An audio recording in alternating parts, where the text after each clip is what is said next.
appeared before the Congressional Committee to tell what I knew of activities which might lead to an attempt to set up a fascist dictatorship. The potential for the disastrous rise of misplaced power exists and will persist. The very word secrecy is repugnant in a free and open society, and we are, as a people, inherently and historically opposed to secret societies, to secret oaths, and to secret proceedings. President Bush signed a formal agreement that will end the United States as we know it, and he took the step without approval from either the U.S. Congress or the people of the United States. The secret organizations of the world power elite are no longer secret. It's known as the Bilderberg Group. Could their objective be world domination? I'm Jim Tucker. I've chased Bilderberg for 30 years. I'll never give up the chase. Bilderberg plan for the whole world is nothing less than world government. I'm not comfortable with that at all. Who elected these guys to run the planet? They are the elitists. They feel they should run the world for their own selfish interest. Now we can see a new world coming into view. A world in which there is the very real prospect of a new world order. Bilderberg is making great progress toward a world government, and only an educated, informed public can stop them in their tracks. David Rockefeller admits in his own memoirs that he wants to destroy the United States. Right. He's a traitor. It's good to be back at the Council on Foreign Relations. As Pete mentioned, I've been a member for a long time and was actually a director for some period of time. I never mentioned that when I was campaigning for re-election back home in Wyoming. Let us never tolerate outrageous conspiracy theories.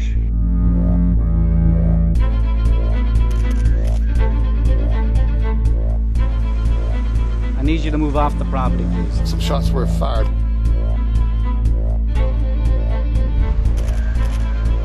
There's Bilderbergers right there. The Trans-Texas Corridor is a vital part because we stop it here in Texas. We stop the new world order right here in Texas. This thing started here. And to save this country, we kill this damn thing here.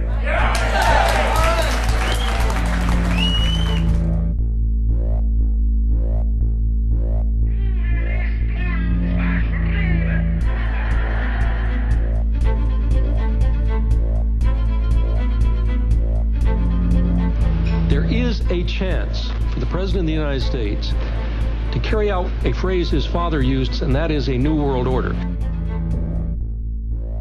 Your new world order will fall. Humanity will defeat you. The answer to 1984 is 1776.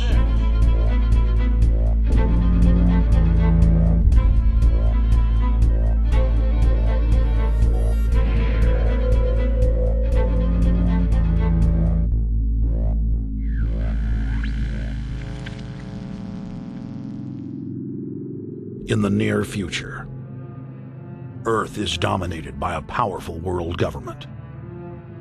Once free nations are slaves to the will of a tiny elite. The dawn of a new dark age is upon mankind.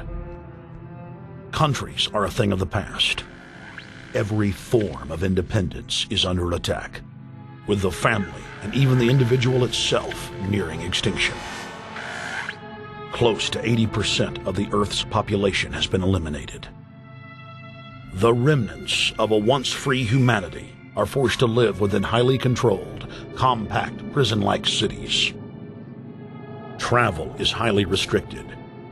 Superhighways connect the megacities and keep the population from entering into unauthorized zones. No human activity is private.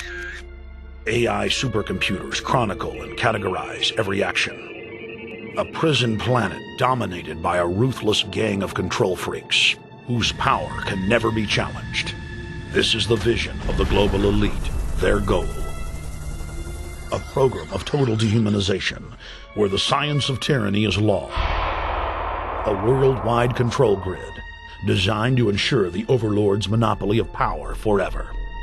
Our species will be condemned to this nightmare future unless the masses are awakened to the New World Order master plan and mobilized to defeat it. Erected by a secretive group, the Georgia Guidestones are a testament to the elite's plan for a world religion, global laws, with a global court and army to enforce it. And set in stone, it is written that the population never rise above 500 million.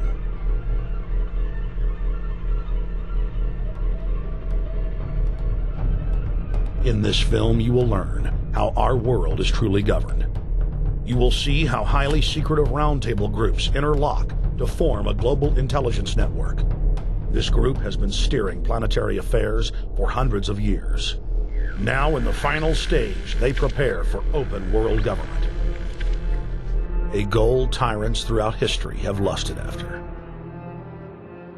Dr. Michael Kaufman is a published ecologist specializing in ecosystem research, forest ecology, and ecosystem classification. Dr. Kaufman played a key role in blocking the ratification of the Convention on Biological Diversity in the U.S. Senate. The concept of a new world order has been around for centuries. It's been receiving tremendous play over the last half of the 20th century. George Bush, the first senior president, George Bush, used it a lot in his speeches and really implies that he really wants to see a order in which we have a universal or a global type of governance in which every human being on planet Earth is ultimately responsible to policies that are being formulated at the international level. It is a big idea, a new world order.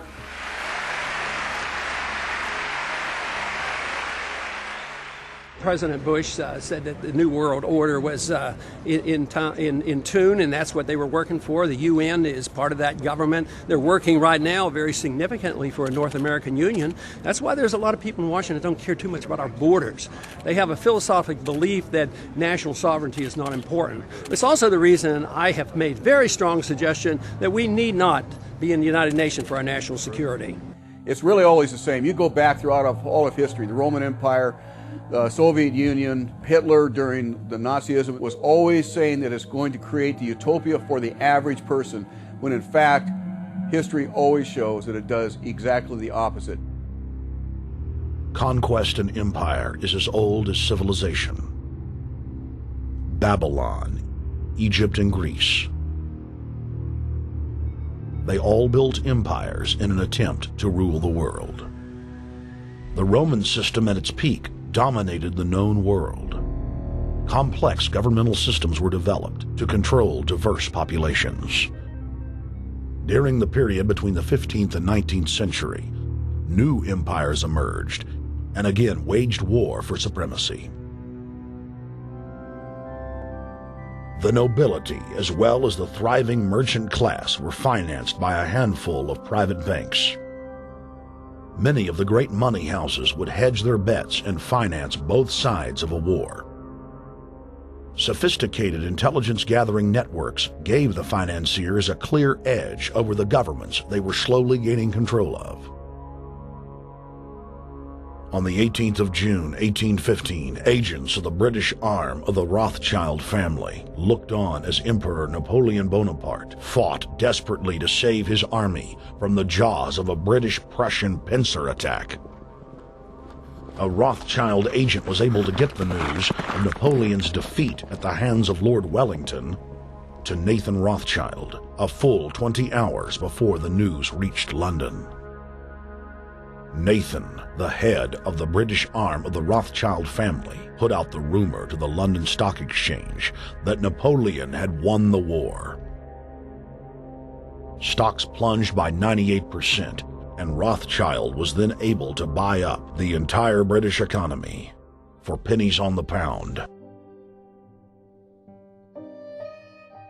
When the news of Napoleon's defeat finally arrived, stocks soared. Britain was now the undisputed ruler of Europe, and Rothschild ruled England. The already dominant British Empire grew even more aggressive.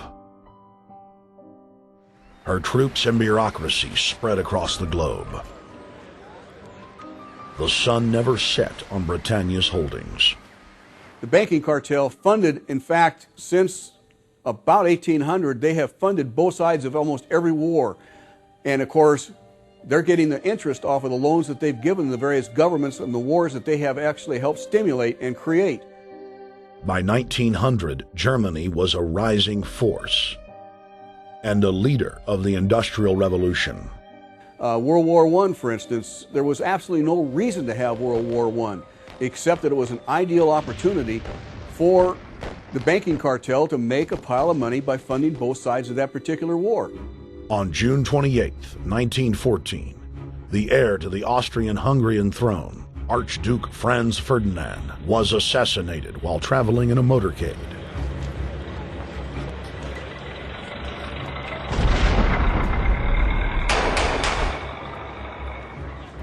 The Black Hand, a Serbian secret society with connections to French and British intelligence, took credit. World War I had begun.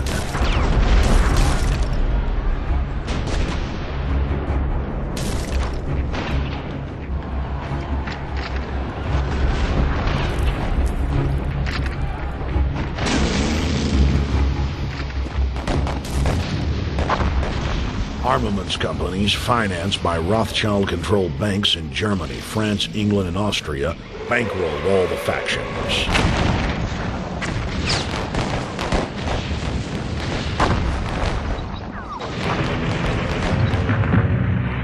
At least 20 million were killed in the war. It was a conflict so terrible the people vowed to never fight again. They dubbed it the war to end all wars. Question is, why did they want war? Well, first of all, is money and power. But secondly, they wanted to create the League of Nations. They had this in their plans all along, and as a consequence, once the war was over or about to be over, they began to formulate this idea of a League of Nations, so this would never ever happen again. Hundreds of years of practice made the British experts at hiding their empire behind puppet governments and councils. In the name of stopping all future conflicts, they proposed that countries would join a League of Nations. Their true intention was for the League to serve as a framework for world government. President Woodrow Wilson, who had spearheaded the establishment of the private Federal Reserve System in the United States in 1913, strongly supported the establishment of the League of Nations. Woodrow Wilson was a very naive president. He was basically a college professor that was grafted into this whole system. The League convened in Paris in 1919, but many nations recognized it as a threat to their sovereignty and refused to join. Frustrated by the U.S. Congress blocking the League of Nations, British intelligence, with the help of the Rockefeller family, set up the Council on Foreign Relations in New York City in 1921. The council recruited the best and brightest of American life to support the growth of the Anglo-American Empire. The CFR's stated mission is to abolish all nation-states in favor of an all-powerful world government administered by a tiny elite. By 1930, the promoters of world government had split into two interlocking camps: the Fabian socialists centered in London, and the fascist based in Italy and Germany. National Socialism will use its own revolution for establishing a new world order. Adolf Hitler. Supporters of the fascists in the United States and England believed that the military should be used to quickly transform the world into a new world order, while the more sophisticated practitioners of globalism stated that incrementalism was the sure path to world domination. Congressional Medal of Honor winner Major General Smedley Butler went public in 1934, exposing an attempt by the robber barons to launch a military overthrow of the United States. The war hero testified to the McCormick-Dickstein Committee in Congress that some of the most powerful men in America had tried to recruit him to lead a military coup so they could set up National Socialism in the United States.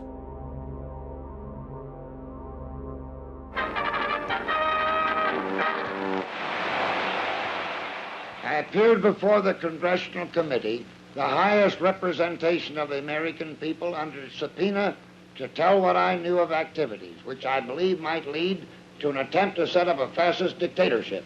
I was supposed to lead an organization of 500,000 men, which would be able to take over the functions of government.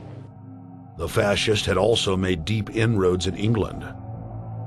Edward VIII, King of England, was forced to abdicate the throne because of his public support for Hitler. Fast es sich dabei nicht nur das negative Problem der Bekämpfung dieser Lehre und ihrer Organisation handelt, sondern die Durchführung der positiven Aufgabe der Gewinnung des deutschen Arbeiters für den nationalen Staat.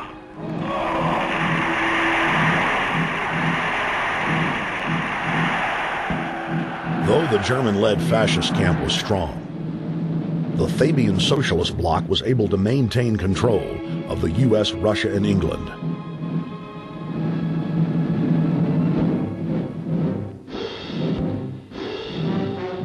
In the build-up to World War II, and during the conflict, the bankers again financed both sides, just as they had done with Napoleon.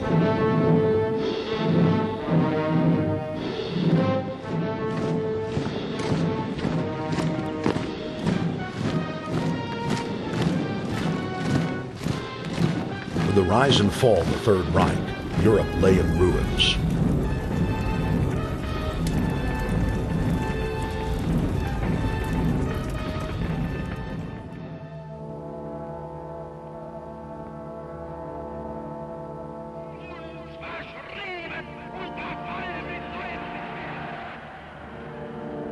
Once again, the elite claimed that only global governance could save humanity from certain destruction. And this time, the elite would succeed in setting up their world body.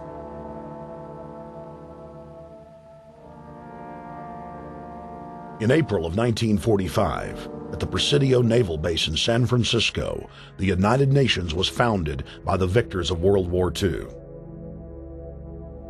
The United Nations complex was then built in New York City on land donated by John D. Rockefeller.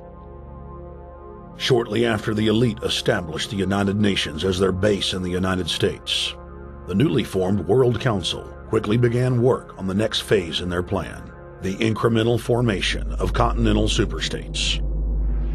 The first step in their trilateral plan was the creation of the European Union. Unifying Europe had been tried many times and was extremely unpopular. Where Napoleon and Hitler had failed to accomplish their goals using force, the globalists would succeed using stealth. The British spearheaded the formation of the Council of Europe on May 5, 1949. The Treaty of London claimed to only establish trade ties between European nations, like NAFTA or GATT in North America. Its true intention was the formation of a European superstate.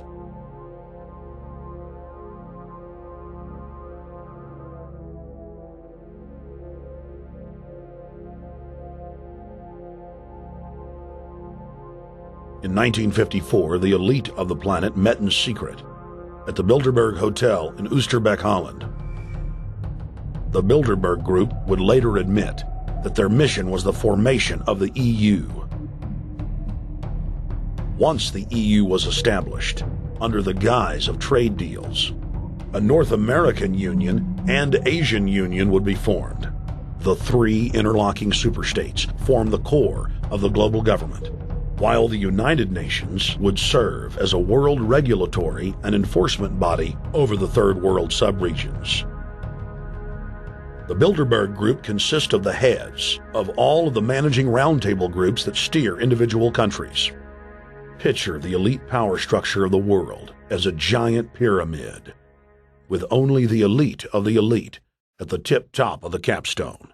The group has been so secretive that until the mid-1980s, the controlled corporate media denied its existence. Into the late 1990s, coverage only consisted of rare one-line mentions.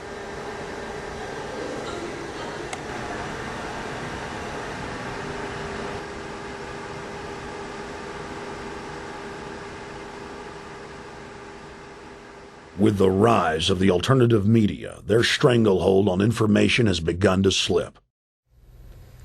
On the outskirts of the national capital today, black limousines with darkened windows converged on a hotel where private security guards imposed ironclad control. The limos carried royalty, political power brokers, and industrial titans to a secret meeting that will last all weekend. It's known as the Bilderberg Group. Could their objective be world domination? Every 4 years, Bilderberg meets in North America, and in June of 2006, we decided to travel to Ottawa, the capital of Canada. The site of Bilderberg.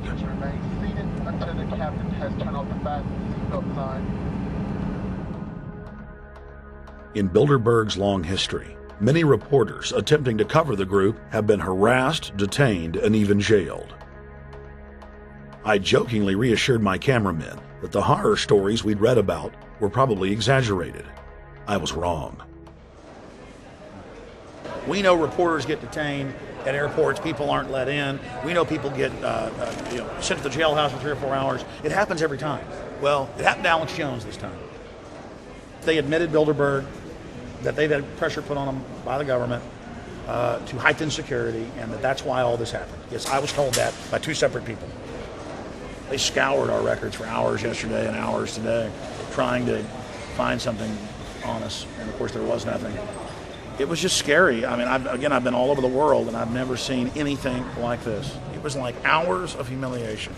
And they said, "What are you here for?" And I said, "Well, I'm here to, cover the media, covering a political event. I hope to talk to some members of Parliament." I was answering all the questions. It was clear I wasn't a threat. It was clear I didn't have any criminal record. It was clear I was pressed. It was clear I was coming to interview people. They were going to deny me. They told me earlier that I was probably going to be denied, and then you guys showed up, and everything changed. So what's your plan now? My plan is to go out and try to interview Jim Tucker, try to go down to the Bilderberg Group and maybe catch some of them still arriving, and try to still make a documentary.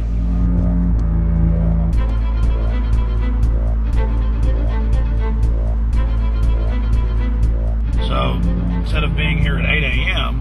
in the morning when the Bilderberg Group attendees, the 100 elite of the planet, start showing up, we're going to be getting here about 3:30 or so, and we'll see if we can catch any of the elites coming in.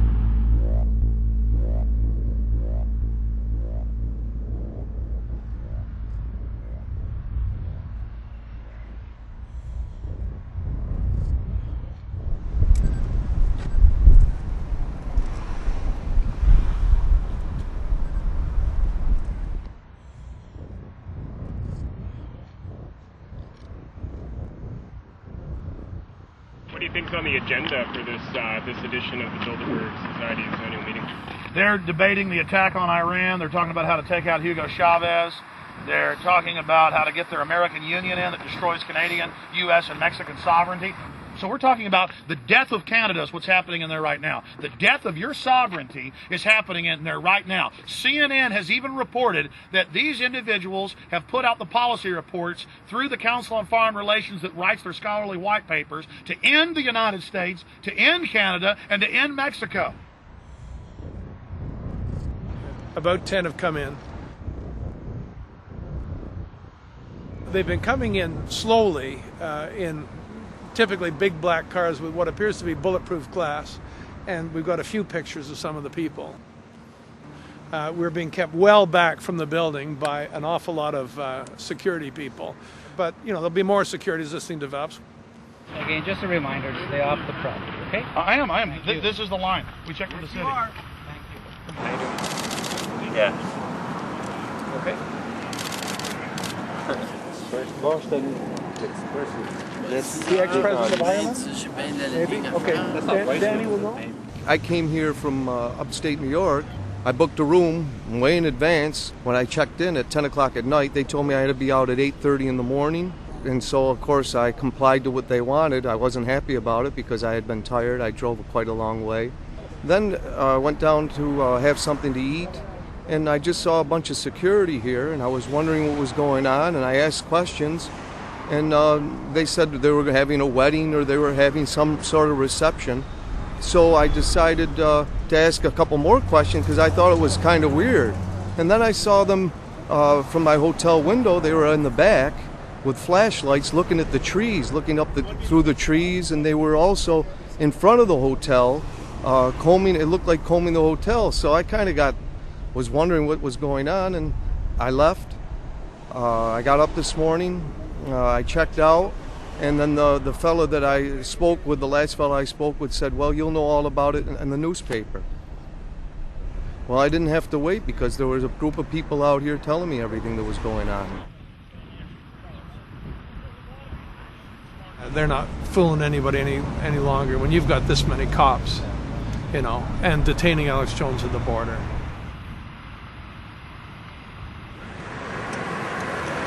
Get him on both sides. Yeah, you crook. Yeah, you're gonna go to jail like Ken Lay. Oh yeah, there's one right there. Hi. Hey, we're not your property. We're not your slaves. We're gonna defeat the New World Order. The New World Order is gonna be defeated. You realize that? I'm glad you do. Always does throughout history.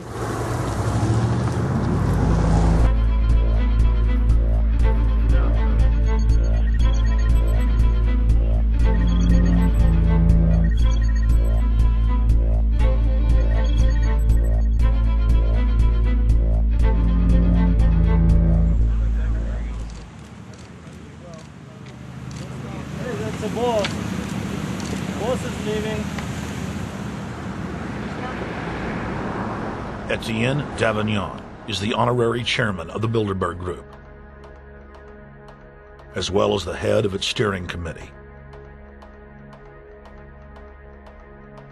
The committee he heads selects and invites each year's attendees. In the last decade, the list of attendees has been leaked to reporters by moles on the inside. Veteran newspaper reporter Jim Tucker has been covering the Bilderberg meetings for over 30 years and has physically attended more than 20. We traveled back to our hotel to see if Jim Tucker received the 2006 list. First heard about Bilderberg in 1975, and I said, I don't believe it. That's not possible. Who in hell's Bilderberg? I spent 20 happy years with metropolitan newspapers. All the wires are clicking at my ear. That could not happen without me knowing about it. And the thing that first impressed me most was columns in 1957 by the late, great Westbrook Pegler, widely syndicated columnist. He wrote 2 lengthy columns about how approximately 100 leaders of international finance, heads of state, high public officials were meeting behind armed guards and closed doors on Jekyll Island, sealed off. What are these powerful internationalists doing? And why is it so secret? Why do they have armed guards outside? Why is it sealed off? The newspapers totally ignore it. Not a word. Total blackout in the United States. Since then, I've never stopped pursuing Bilderberg, or the whole international gangster organization led by Rockefellers and Rothschilds, as they manipulate the world for their own selfish interest.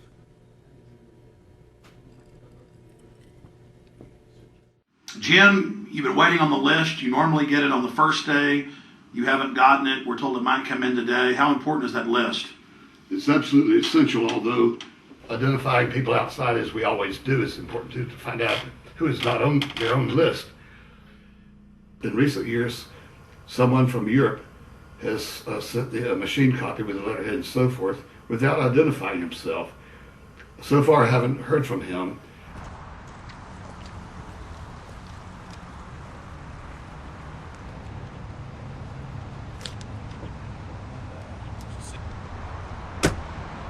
Well, Bilderberg assumed that name in 1954 at their first meeting as Bilderberg at the Bilderberg Hotel. It's a little bit like Shakespeare's As You Like It. They say to Shakespeare, what do you want to call this book? And he says, As You Like It, meaning whatever you want to call it. And they thought it was dictation, so one of his plays is called As You Like It, and the title has nothing to do with the play. So that's how the Bilderberg came by their name. Now, they had been meeting for half a century. The moneyed class had been meeting But they decide they have to meet systematically every year, well planned in advance, in addition to maybe other smaller meetings throughout the year. Sure this is the right turn, Jim? No. Let's see if we can start.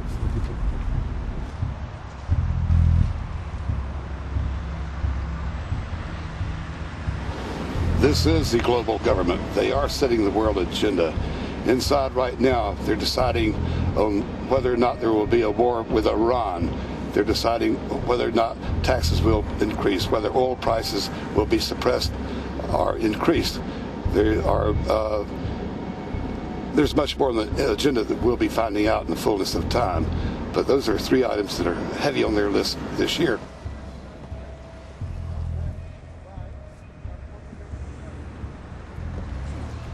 This is Jim Tucker, ladies and gentlemen. Yes. 27 years covering these crooks. Mr. Tucker, pleasure to meet you. The media said he was crazy, it didn't exist. Now we forced him.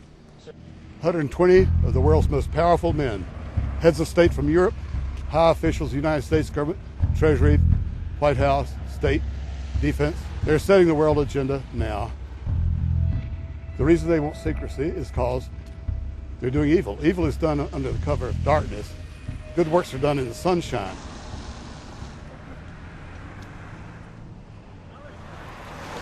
Hi, how you doing? Good. Can you get off the property, please? Well, Jim has some questions for you. I need you to move off the property, please. Okay. Private property. Sure. It's a public sidewalk. Oh, yeah, we are cooperating. Thank you. Right onto the sidewalk. Yeah, there's no implication that we aren't cooperating. Right onto the sidewalk and stay there, please. Sure, yeah, thank you. Great. Jim has some questions for you. Again, I need you to stay right on the sidewalk. Yeah. Thank you very much. We actually checked with the city. The property line's actually right here. Also, that's good. Property line's actually right here.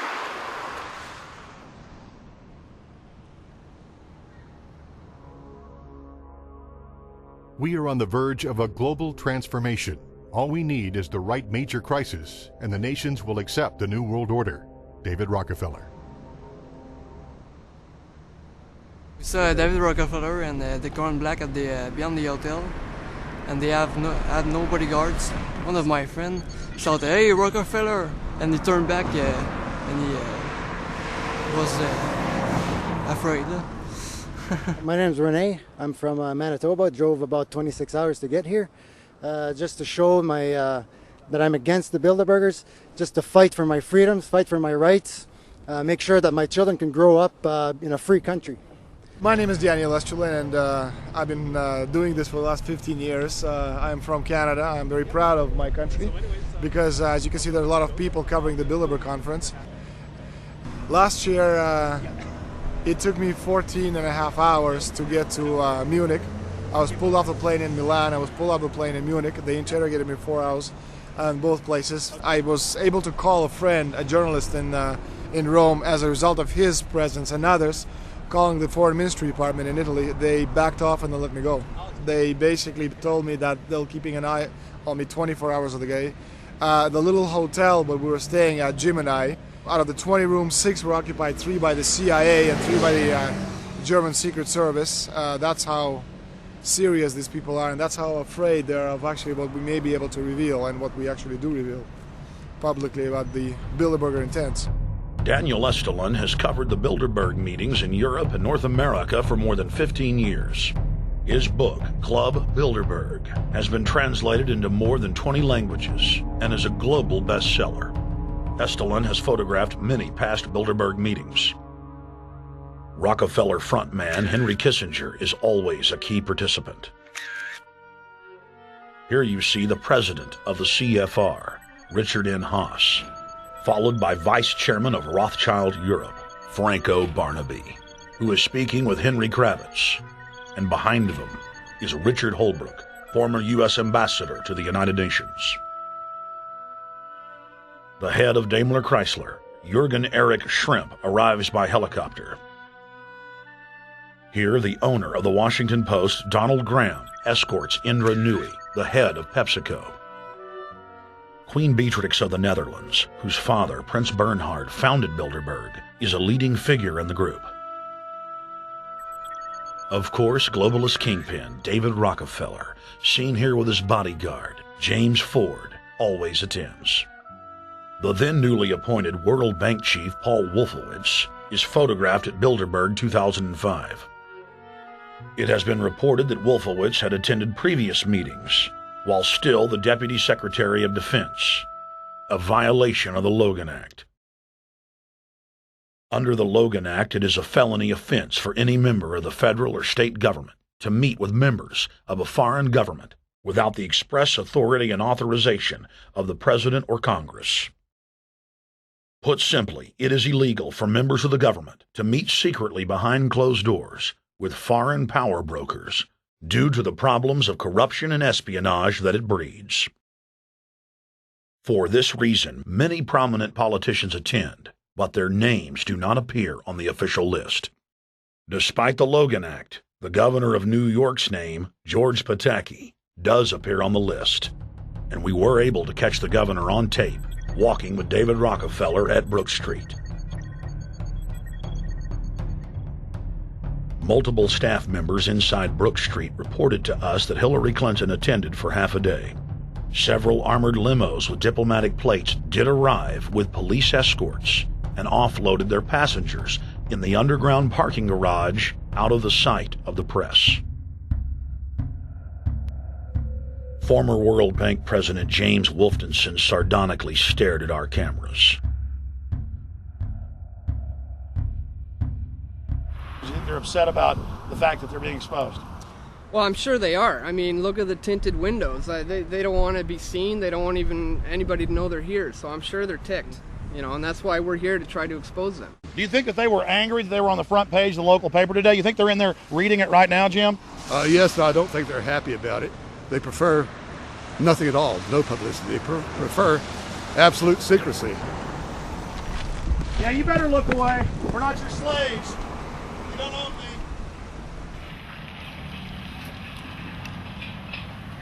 Did you get a list of the attendees and everything, or not? No, I've asked for one under a slight variation of my name, and I don't know if I'll get it or not. Also, it could happen today. For the last 3 years, I get back to the hotel. And there's a copy there waiting for you. For somebody who does not identify himself. I mean, I'm not just not revealing the source. I don't know the source myself.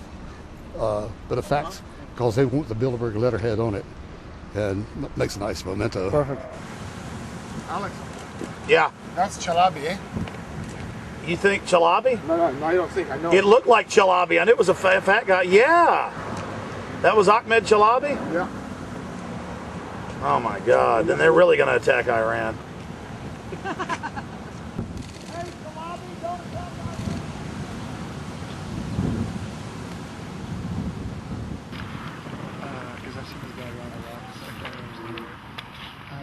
This guy is too president. I have it. It's S, Scandinavian. Adrian Woolrich, Maria Monti. Over the last couple of years, they've been reeling with the amount of leakage that they've been experiencing, so it's getting harder and harder. But again, it will never get too hard for us because of the sources that we have inside are top-notch sources. People who are actually working for them, the Secret Service, the second layer, people in the Bilderbergers, the clerks, the administrative office, they're there. They are our eyes and ears, and every time there's something out, we always get the information. That's Francisco Pinto Balsamao. I think that's the Queen. It's the Queen. Oh my God, yes, her hair. You see her? Yes. Oh my God. The Queen of Holland. What usually happens, the Secret Service guys who are protecting the Bilderberg delegates, the staff, the cooks, the chefs, when they actually get to see and to hear what some of these nasty people are talking about, they're the first ones to look for us and the first ones to make sure that we get the information from the meeting. We're very rigorous with information that does come out. We double, triple, and quadruple confirm the sources, make sure that all the information checks out. A lot of the stuff, the Bilderbergers have planted information, make sure that this disinformation nullifies the accuracy of the reporting, which is why we never publish the first thing we hear.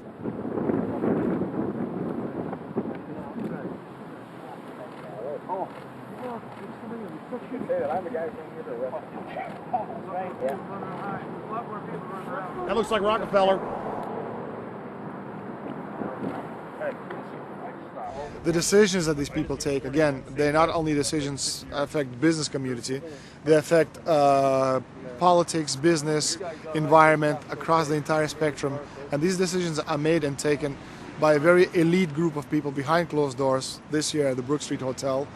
We are not privy to these decisions. We're not allowed to know what they're talking about, but we'll definitely feel the consequences of these decisions over the next 12 months when events which apparently by accident seem to happen, in fact, have been planned right here this year at Brook Street Hotel between 8th and 11th of June. What does it do when you get 120 of the most powerful people in the world getting together to have meetings with government officials? I mean, that's amazing. Well, it is. This is what I mean, is that they're planning the corporate agenda. They're not planning the democratic human journey agenda, in my opinion. Mussolini had a definition, is when the interests of the corporation take completely over from all other interests, and that's fascism. He said it should probably be called corporatism. Well, call it corporatism, call it fascism, call it neo-lib, neo-con. There's a whole variety of political words, depending on which side of the stripe you come from, to start with, which describes the thing. But what they are describing is the complete end of democracy, the end of what matters to people, the end of what happens to the human journey. And for that reason, I think this is revolting. Ladies and gentlemen, we're here in Canada today to stand up against the Bilderberg Group that is attempting to get rid of the sovereignty of the United States. The truth of your world government has now been exposed. We know you are ruthless. We know you are evil. To David Rockefeller, to the Rothschild representatives here, to the Queen of the Netherlands, to all of you, we tell you, you are not our queens. You are not our kings. You are not our gods. We do not belong to you. We are not your slaves. We stand as free humans, have stood since the beginning of time against the strong men, against the thugs, against the bullies. We will defeat your world government. We will defeat world taxation. We will defeat your control grid. God is on our side.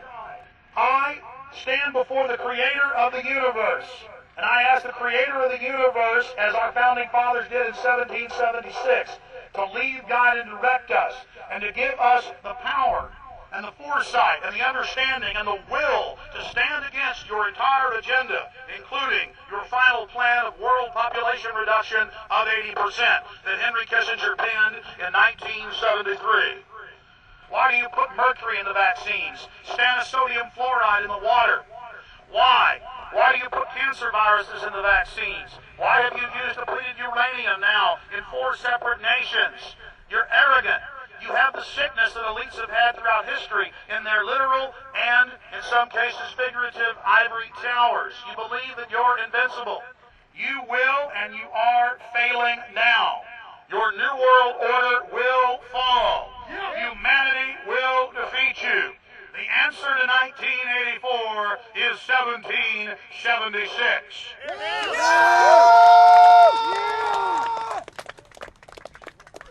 Bilderberg is an elite organization, and the way it works, the protocol of the meetings is the staff, after they're vetted out, they're told exactly how they're supposed to behave themselves, meaning that they can never address the attendees, they can never speak to them unless they're spoken to first, they can never look them in the eye.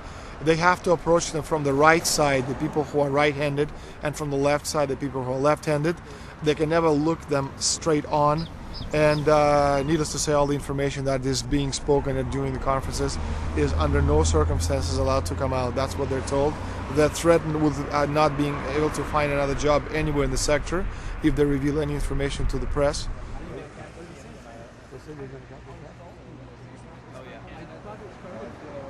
Richard Holbrooke? Ambassador Richard Holbrooke thought the peasantry wouldn't recognize him if he took a stroll off the grounds of Brook Street.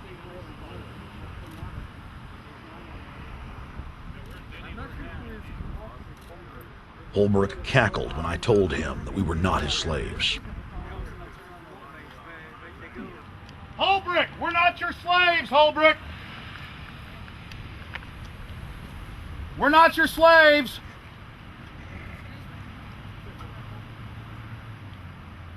Holbrooke, we don't belong to you. We're not your property. Get back on the sidewalk. We're free humanity! Yeah, there he goes. Howard. They love it. They love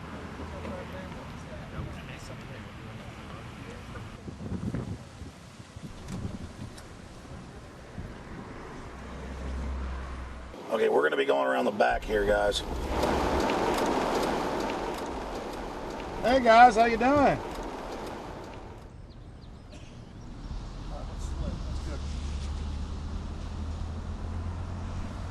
There are several rings of security service. The American delegation at every Bilderberg meeting is usually protected by the CIA and a special division of the US Army. The British delegation is protected by the MI6. Israelis usually are protected by the Mossad.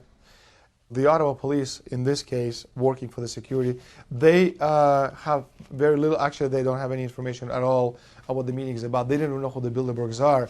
Then there's an elite private firm protecting the perimeter, doing all the dirty work, such as shooing off the photographers and bothering the protesters. But, you know, that's like piddly stuff. All the heavy stuff is done by the security service, such as the CIA, MI6. Some years ago, my legs were a little bit stronger than they are now, and I'd crept over a fence under cover of darkness and approached. The cops started yelling and pointing at me, so I ran with speed I didn't know I still had, and some shots were fired, but they were far above my head. I mean, they were intimidating, but they were not really trying to kill me. Not when sharpshooters are fired far above, 20 feet above your head. Bilderberg was founded by David Rockefeller and the Rothschilds in Britain and Europe. They're still the main powers. Baron Evelyn D. Rothschild, a male, attended for many years. Rothschild is still represented. You'll see them on the list of participants. Somebody representing the Rothschild Group. They are the main powers behind Bilderberg. The Dutch Shell is part of the Queen's fortune. Of course, the Rockefellers have always had heavy oil interests. That was the original source of their old money from the old man. Jim just got the official Bilderberg letterhead list from his mole inside the Bilderberg Group. Let's go look at it. Wall Street Journal.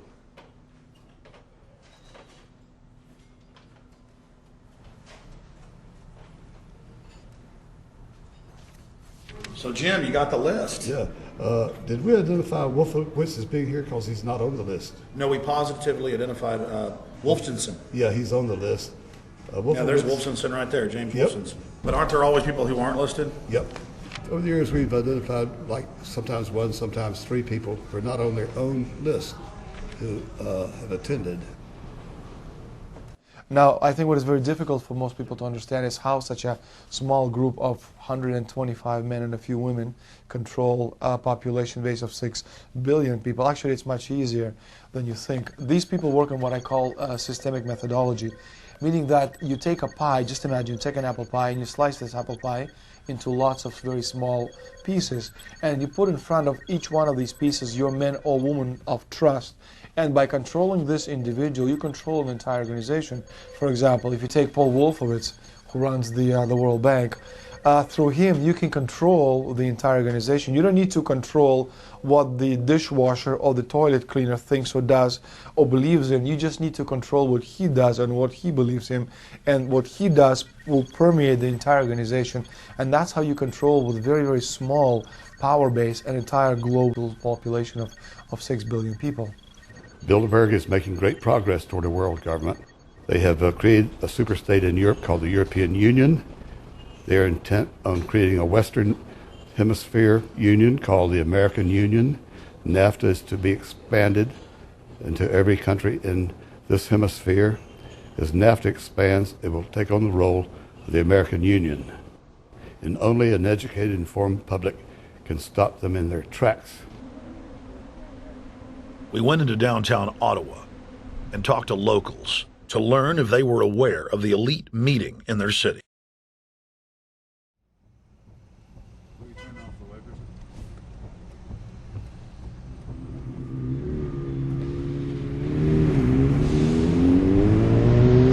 Okay, guys, attention just for a second. I just need to tell you that a group just met here in Canada, and they're trying to get rid of your sovereignty, merging you with the U.S. and Mexico. See, it's not funny. I'm serious. And your news isn't going to tell you about this. This is deadly serious. So I'm just letting you know, and I'm telling you about it. As they say, they are the guys that run the world. They make the decisions for and we just carry it out. Sir, did you hear about the Bilderberg Group meeting here in town, the 120 most elite people in the world? No. Hey, did you know that the elite's meeting here in town right now? Have you heard about it? 120 crime bosses? None of you have heard of it? None of you guys have heard of the Bilderberg Group? They're meeting right now. In the city, around 10% of the people were aware of the New World Order agenda. When we traveled to Parliament, close to half of the people we randomly spoke to were informed.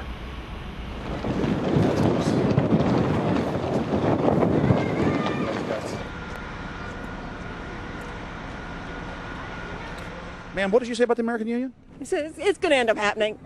We don't want it, but it's going to happen. Why do you think? Because the Bilderberg Group runs the world. You have the Trilateral Commission, that's also part of the Bilderberg, which is the United States, Europe, and Asia. But most of this is public knowledge. Nobody wants to believe that there are conspiracies, that world leaders are already elected before they're voted on. So here we know that Bernard Lord is part of the outer circle. I was surprised to read that Harper addressed the group in 2003 because my understanding was nobody gets into politics without becoming part of the Bilderberg Group. And then you find out afterwards that that is the case, that they have... Well, Bill Clinton went there in 91, George Bush Sr. back in like 85. And Blair, same thing. Who we think that we're electing as leaders have already been pre-picked for us. Whether it's liberal or a conservative, they're already part of the group. They own all the horses in the race. They own the horses, and I understand that, for example, in the United States, it's a one-party system with two factions. Though you think it's two different parties. Oh, it is, yeah. So it's like Bill Clinton constantly vacations with the Bushes, and they call him their son, and they actually staged all that in '92, and all that's come out. It's just all staged. They're not going to let trillions of dollars slip through their hands. The good news is people are waking up, though. When you read human history, when you study it, all you see is elites trying to dominate, subterfuge, Machiavellian backstabbing, and somehow in the last 50 years they convinced Westerners that the government's fine, can do no wrong, trust them. How did this happen? It's easy to lead sheep. I mean, people just follow. They don't want to believe these things will happen. No way, we'll just follow along with the norm. That's all. It's just makes it easier for everyone. What's your view on losing Canada's sovereignty? I like this country to stay as it is, and I love the United States to be there. Back in Austin, the capital of Texas, the public was frighteningly unaware of the nation's peril.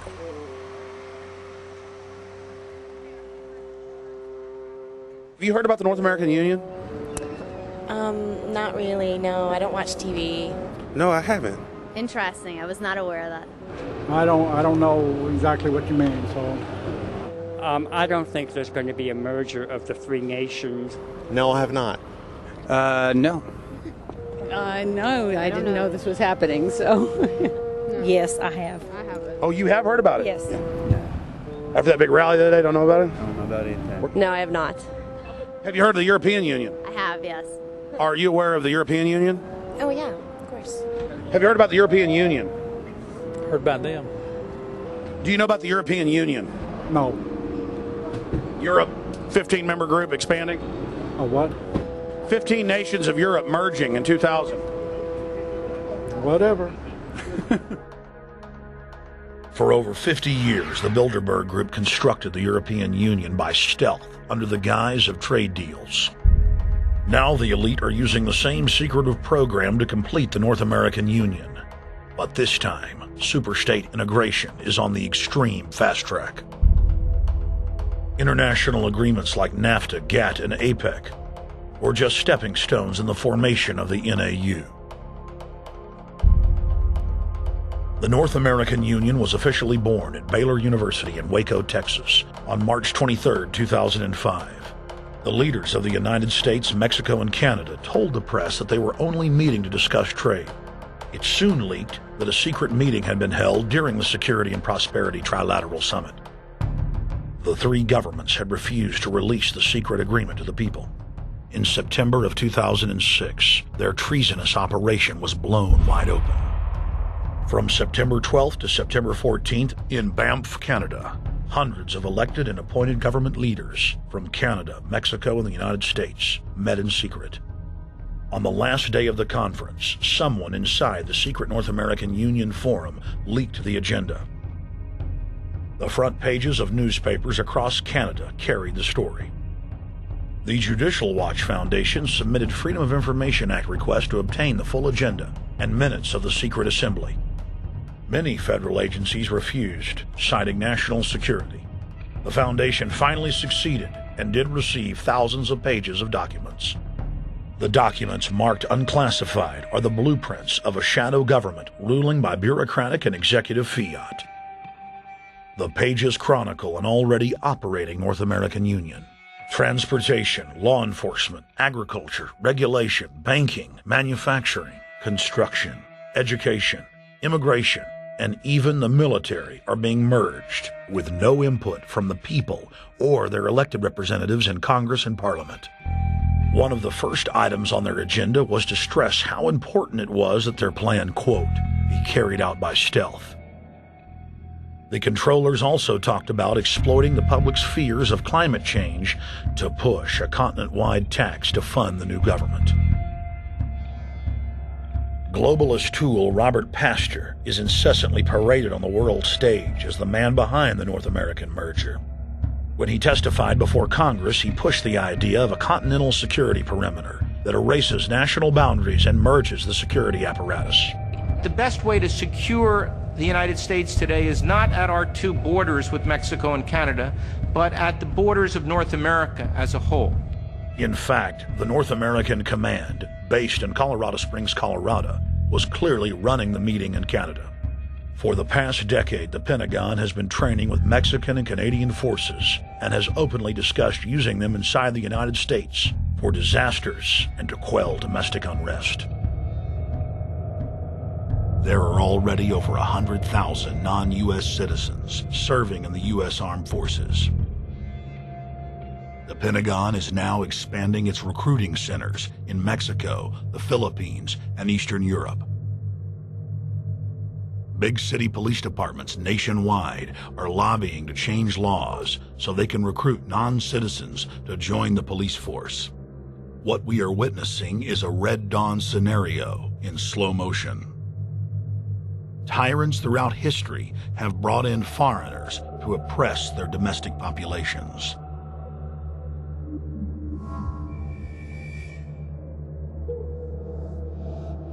When their coup by stealth was exposed, the three governments went into damage control mode. The Security and Prosperity Partnership quickly staged a show summit that was held in Ottawa, Canada in February of 2007. It is the only way that we can achieve security and prosperity for our people is through this cooperation. We actually occupy one physical space, the North America. We've also had a chance as foreign ministers to talk about how we cooperate in the region and indeed in the world. Protesters who were upset about losing their countries and freedoms were not tolerated. A couple of weeks ago, an Al-Qaeda supposed... Whatsoever, the Security and Prosperity Partnership has been signed without any sort of parliamentary debate. Globalist publications have been open with their frustration that the population has not bought their latest PR stunt. As integration inside the European and American unions accelerates, the superstates themselves are being merged. On April 30th, 2007, a summit was held at the White House. The Security and Prosperity Partnership's secretive approach had alarmed the public. So this time, President Bush, German Chancellor Merkel, and EU Commission President Barroso hid their treachery in plain sight. Thank the Chancellor and Josie very much for the transatlantic economic integration plan. And for that too, we need to develop a common market, common standards. So this is indeed a very important agreement, an agreement that also brings with it a transatlantic economic council to be a permanent body with senior people on both sides of the Atlantic that will look at all those issues in a concrete manner, in which way we can make it move forward. The BBC reported that the US and EU had agreed on a single market. By announcing a new economic community integration, they were simply repeating what had been done in America and the EU on a larger scale. The accord states that the two blocs will aggressively push regulatory convergence in more than 35 areas, from financial services, intellectual property, military, education, mergers and acquisitions. They also agreed to jointly push a global carbon tax. We recognize that we have a problem with greenhouse gases. We agree there is a global threat, it's a serious threat. We agree there is the need to establish a limit to greenhouse gases. We need to discuss the possible pricing of CO2. How can we translate this into a market economic compatible scheme? We have agreed to establish a high-level group, a forum. This EU-US result is translated into the G8, debated together with the outreach countries, China, South Africa, Brazil, among others, and India. A global solution to a global problem. If Bilderberg succeeds, America falls. All the victimized countries lose their sovereignty. Bilderberg is not a person, it's not an idea, it's an ideal, a very powerful group of people working together and from the positions of ultimate and absolute power, destroying every constitution on earth, no matter how powerful the constitution of the nation is. That's what these people do. The African Union arose out of the African Economic Community, set up in the early 1980s. The African Union is financed by a consortium of international bodies, governments, and corporations. The African Union Army serves as an enforcement arm for the New World Order's exploitation of Africa. In Asia, APEC and ASEAN have announced plans to form the Asian Union, consisting of Asian and Pacific nations, having more than 3 billion people within its borders. APEC will become the Asian Pacific Union, and the world is to be divided into 3 great regions for the administrative convenience of the world government in which the UN is to evolve. As the unions form individually, they are simultaneously merged to form the first planetary government. They're trying to destroy every nation on earth which is trying to promote progress, because these people basically they are landowners. They don't need progress because they control the land. If you take the most powerful man in London, the people who belong to the Council and the Committee of 300, who belong to the Bilderbergers, the British royalty, the Guelphs, the black nobility of Venice and Genoa, these people they're landowners. The New World Order is the Old World Order. I mean, it's just the names have changed, the appearances have changed, but the concept hasn't changed. The idea is still to bring the men back, kicking and screaming back to the Middle Ages, post-industrial age world order. One of the things that is very shocking to most Americans is the fact that the United Nations Global Biodiversity Assessment, which came out in 1995, clearly shows that in order to protect planet Earth, we have to go back to a feudal system. They actually said that in the document. To craft a modern feudal society, the globalists are implementing a standardized North American Union ID card to track, trace, and control their serfs as they travel throughout the 3 regions of the NAU. Building on the massive displacement of humanity caused by globalization, the New World Order is rapidly constructing the physical infrastructure of the North American Union, the NAFTA Superhighway Control Grid.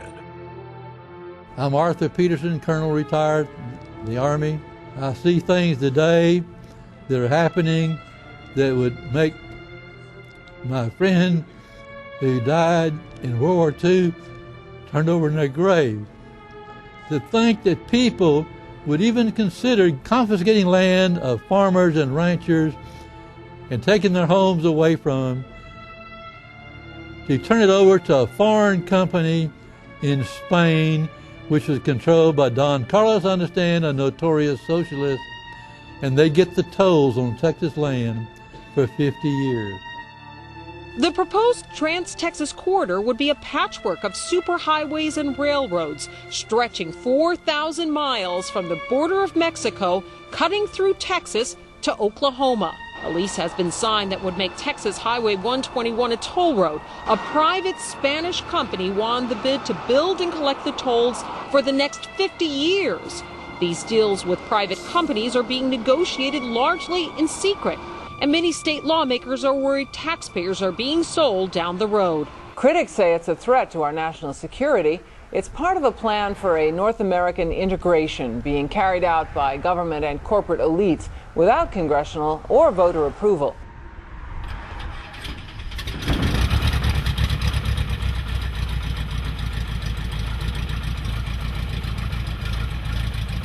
We took to the air over central Texas to get a bird's eye view of the Trans-Texas Corridor, which is under construction and will form the heart of the Trans-NAFTA superhighway system.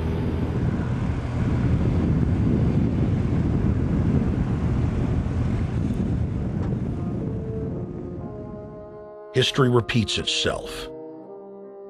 2,000 years ago, all roads led to Rome.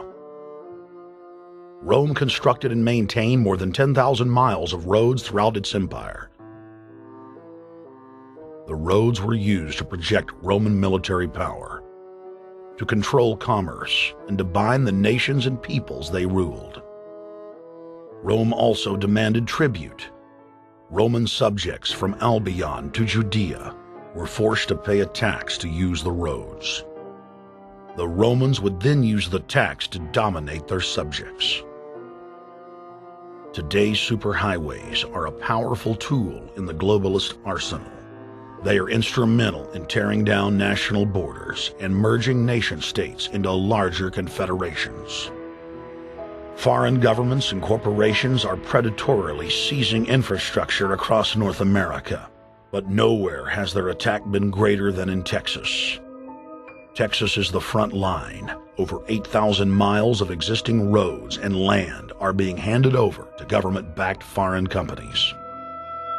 Foreign companies buy the legislators, who then turn over complete control to the same foreigners who finance their campaigns.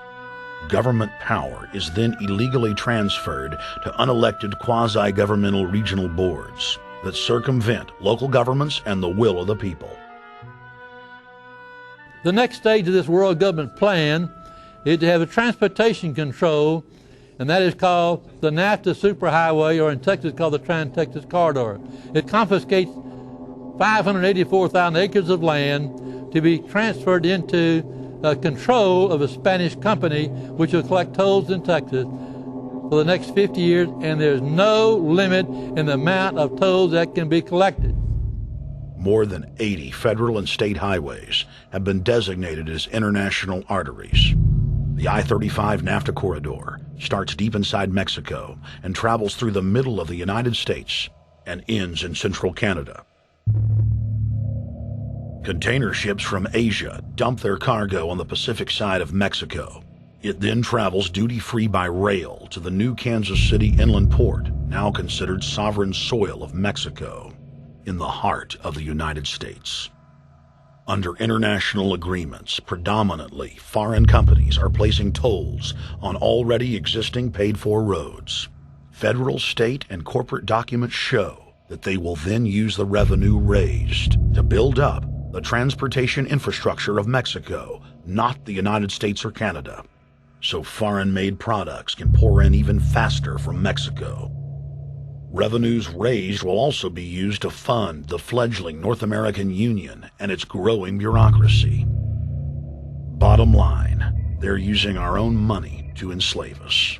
First of all, they're proposing a North American tribunal, which would be similar to what we have in Chapter 11 of the NAFTA agreement, which is trumped by international law. The U.S. Supreme Court and our Constitution could potentially be rendered invalid, and what we would have is new North American business law that would trump what we have here in the United States. What is also interesting to note that the NAFTA headquarters is in Mexico and controls the United States trade and rules against the United States Congress, and no one seems to challenge it. it's very probable and probably inevitable that our right to bear arms would be challenged in a North American court. So this is just an example of what's happening and what's being proposed. We want to keep our trial by jury system. We want to keep our right to keep and bear arms. We want a system where we have a Supreme Court and not have a tribunal that will be superior to the Supreme Court. In 2005, Cintra, a Spanish-owned company, signed a secret agreement with the Texas Department of Transportation to erect toll roads on existing roads and to toll new roads that were completely paid for by tax dollars. There are people, believe it or not, in Texas who don't know what the Trans-Texas Corridor is. TTC 69, which they'll have the environmental hearing starting this spring on, runs through my part of the state. And there are people over there who have no idea what's fixing to come in their backyard. TxDOT, an unelected state agency, claimed that the agreement with the foreign company was even secret from the Texas legislature. When the truth came out, newspapers across the state called for heads to roll politically. Cintra's response was to have its Australian subsidiary make its first U.S. newspaper buy. Every newspaper they bought was along branches of the Trans-Texas Corridor and had been critical of the toll road plan. The cost of 40 or 50 newspapers is nothing compared to the profits that'll be made. Just Phase 1 alone of the state toll road plan is estimated to raise more than $200 billion in just the first 15 years. And Texas is only a small part of the global panorama. A combine of transnational companies is aggressively consolidating public finance infrastructure worldwide, and the same interests are erecting a world government according to their rules.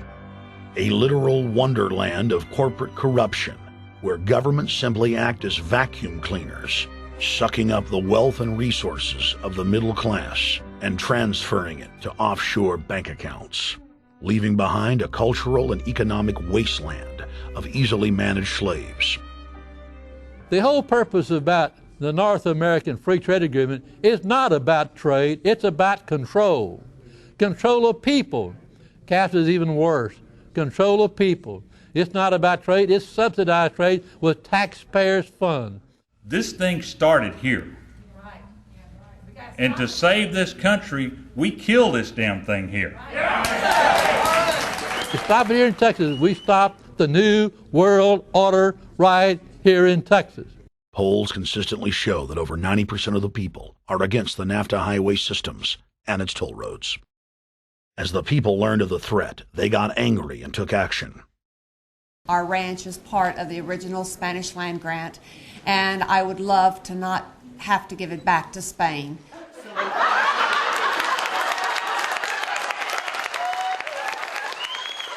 Opponents of a proposed superhighway today held a major protest.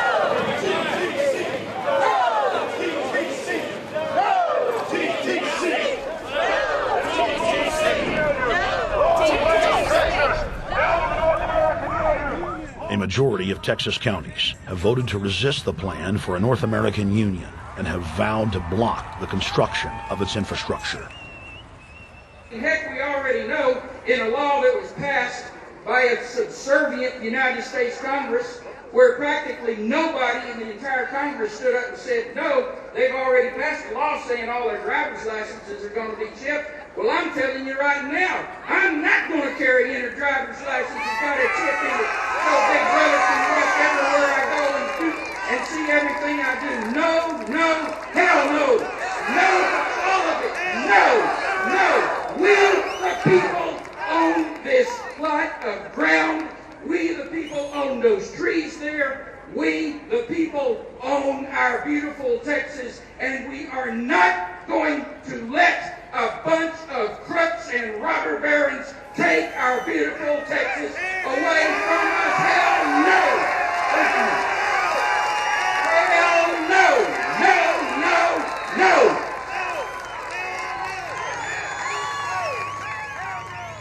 RFID tracker chips embedded in state inspection stickers and toll tags are already being used to track the population.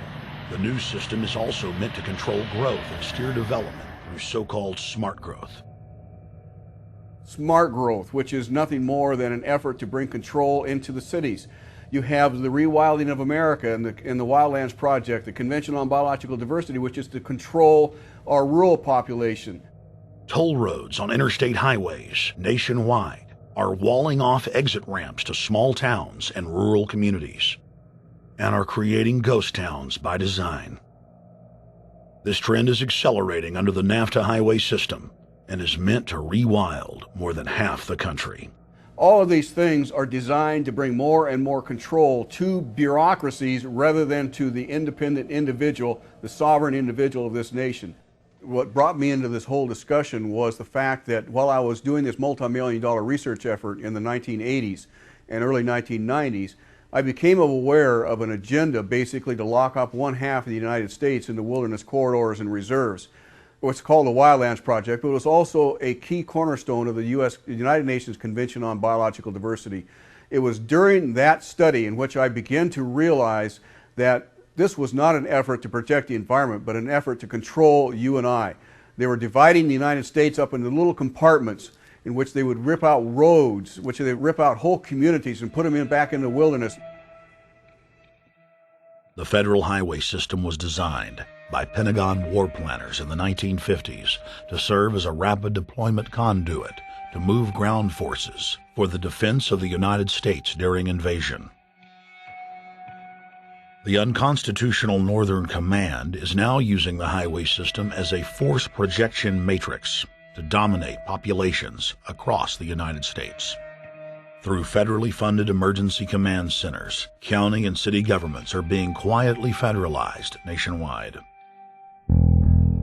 Billions of dollars per city is being spent to install millions of surveillance cameras. Every town and hamlet, no matter how small or remote, is surveilled. License plate reading software tracks Americans' movements wherever they go. New systems are being deployed that scan your face, read your lips, and analyze your walk. Under the treasonous Military Commissions Act, American citizens can be secretly arrested, stripped of citizenship, flown to offshore torture camps, and secretly executed. Under Section 802 of the Patriot Act, all misdemeanors are considered terrorism. Federal police squads, called Viper teams, randomly force Americans to line up and show their papers. From the sidewalks of Miami to the subways of New York to the streets of Houston, Texas, citizens are being searched by heavily armed gangs of paramilitary police.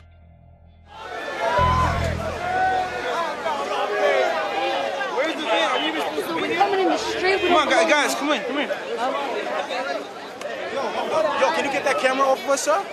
Sir, can you get that United States First Amendment? All right, but you can get that camera. I'm saying get the camera out of my face. That's what I'm saying. You're on the streets of New York. So what does that mean? I'm saying get that camera out of my face. That's what I'm saying. It's a free country. Fuck wrong with you? It's a free country.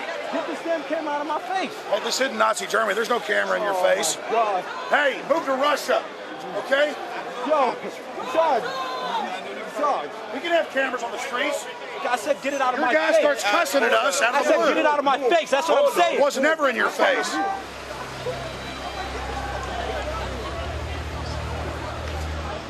Yo. Long before 9/11, the Pentagon was aggressively violating the federal law that bars the military from policing the American people. Coast to coast, for more than 2 decades, teams of troops would just appear out of nowhere and randomly stop cars and search pedestrians. The acclamation accelerated with regular Army searching bags at the Super Bowl and the Kentucky Derby, as well as other high-profile events. Then President Bush signed a Defense Authorization Act, which radically increased the funding for the already bloated shadow government. In the act, the executive branch formally announced that it was preparing for domestic insurrection and went on to preemptively strip the state governors and legislatures of their powers. The federal government is openly announcing that it is the only authority as it treats the people and the states as enemies. Then on May 9th, 2007, President Bush unlawfully granted himself new powers. and the presidency officially became a fiat dictatorship. In the past, continuity of government has been shared by the legislative, judicial, and executive branches of government. Now, all power resides with the president. For the smallest of reasons, including, in the document's own text, any incident in the world, regardless of location, that affects population, infrastructure, environment, economy, or government functions can trigger, at the president's will, total martial law. It is important to add that the president is merely a puppet of the global crime syndicate and may not use the new powers, but simply pass them on for use by future puppet administrations.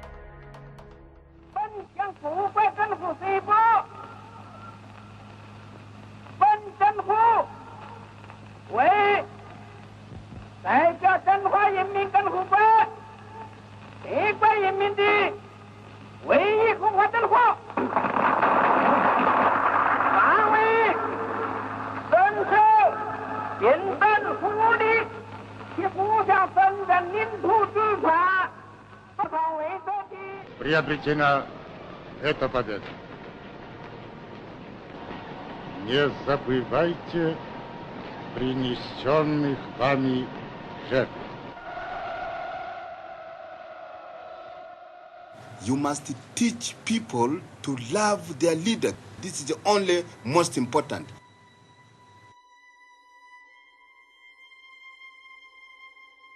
Why don't we learn from the mistakes of our ancestors? Why does humankind find itself bound in a cycle of bloodshed and enslavement? Predatory elites have always rationalized their oppression by claiming that they are superior and have the divine right to rule, when all they really are is a gaggle of ruthless psychopaths, parasitically feeding on the host population until their cancerous movement causes the collapse of the host. There have been thousands of tyrannical governments in history, and less than 10 that can truly be called free. In the 20th century alone, over 150 million people were murdered at the hands of the state. In Russia, the Red Terror consumed the lives of more than 60 million men, women, and children. Hitler's war killed 22 million. During Mao Zedong's reign alone, more than 60 million peasant farmers were killed. And the list goes on. 300,000 innocent civilians killed in Guatemala. More than 2 million souls brutally murdered by the government of Cambodia. 1,500,000 killed in Turkey. 300,000 in Uganda. 800,000 plus hacked to death with machetes in Rwanda. Sadly, there are too many examples of innocent families being exterminated by their governments on an industrial scale to name them all. It is a historical fact that the state is the #1 cause of unnatural death. If you take the 150 million people killed by power-mad government in the last century and divide it by 100,000, the number of souls lost would fill the biggest sports stadium, packed with 100,000 screaming fans, 1,500 times over. That's 1,500 sports stadiums, crammed with 100,000 people each, all exterminated. For those who think it can't happen here or won't happen to them, you have been warned. The carnage witnessed in the last 100 years was only the preparatory phase of the New World Order's master plan. 稍有常识的人都会看出，如果我们的铁骑继续前进，这个螳臂挡车的歹徒难道能够阻挡得了吗？ Hitler and Stalin's crimes are now part of history, but the communist Chinese system of evil is not content with racking up the highest death toll in history. The mass murder and enslavement is still going on today and enjoys the full support and sanction of the New World Order. 摄像机拍下的这个画面，同西方某些国家的宣传恰恰相反。正好说明了我们的军队。 Communist China serves as a globalist laboratory, a proving ground where 1.4 billion people live out their lives as guinea pigs who serve as test subjects for the formulation of the brave new world. U.S. and British forces worked closely with Mao Zedong during World War II, and at the end of the war, they secretly backed Mao in driving out Chiang Kai-shek and the Nationalist. The OSS, and then the CIA, believed that Mao would have a stabilizing effect. Bill Clinton's mentor and Georgetown University political science professor Carol Quigley explained in his book, Tragedy and Hope, how the Anglo-American Roundtable groups backed every brand of authoritarianism, from communism to fascism, to ensure that a centralized government dominates the population and the economy as planned. The elite are monopoly men. They seek to create monopolies and dominate populations through the barrel of a gun. In their writings, the leadership of the New World Order has continuously heaped praise on the corrupt communist Chinese model.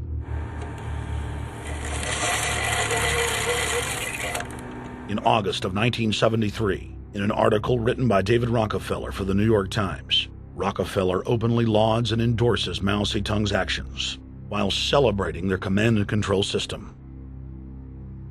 Whatever the price of the Chinese Revolution, it has obviously succeeded not only in producing more efficient and dedicated administration, but also in fostering high morale and community of purpose.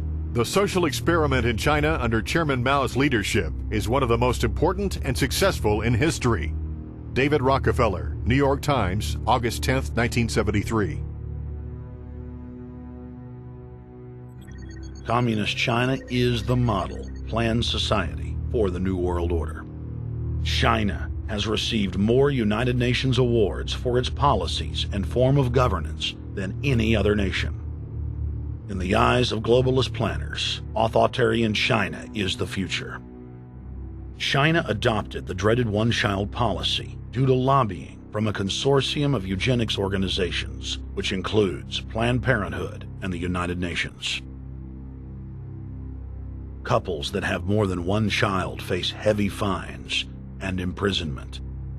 The practice of forced abortion in China, coupled with the cultural desire to have a male child, has plunged China into a deepening crisis where there are 30 million more men than women. The Chinese police state ruthlessly crushes all forms of dissent. Underground churches, Falun Gong practitioners, striking factory workers are all sent to forced labor camps. Their blood and tissue types are cataloged in preparation for organ harvesting.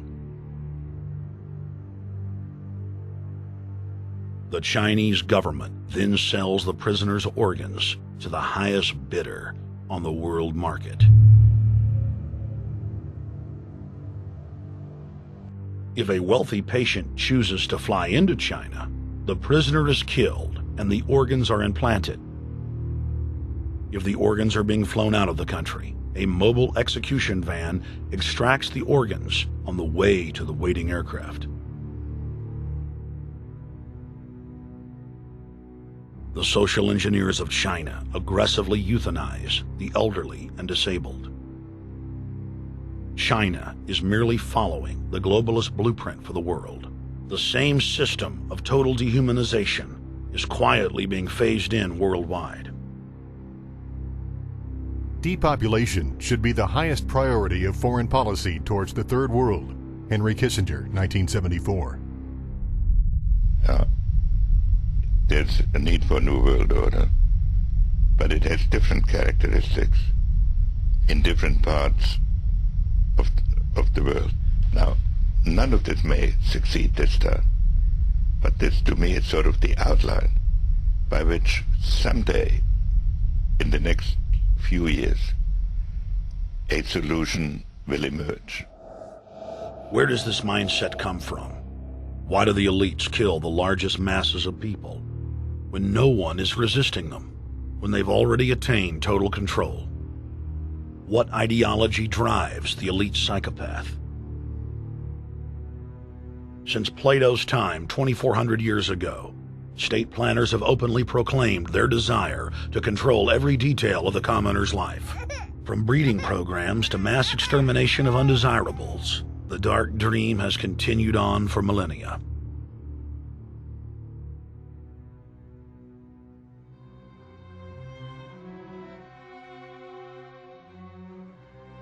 The scientific rationale for tyranny has always been attractive to elites because it creates a convenient excuse for treating their fellow man as lower than animals.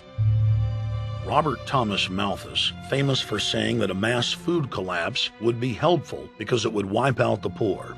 His fictional scenario would later be called a Malthusian catastrophe. Malthus is important because his ideas led to the rise of a new scientific field that would dominate the course of human history for the next 200+ years.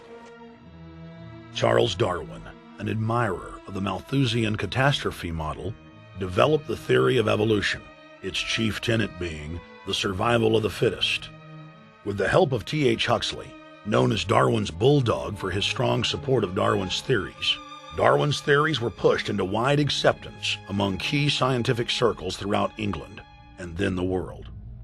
Darwin's cousin, Francis Galton, credited as the father of eugenics, saw an opportunity to advance mankind by taking the reins of Darwin's evolution theory and applied social principles to develop social Darwinism. The families Darwin, Galton, Huxley, and Wedgwood were so obsessed with their new social design theory that they pledged their families would only breed with each other. They falsely predicted that within only a few generations, they would produce supermen. The emerging pseudoscience was only codifying the practice of inbreeding, already popular within elites for millennia. The four families experiment was a disaster.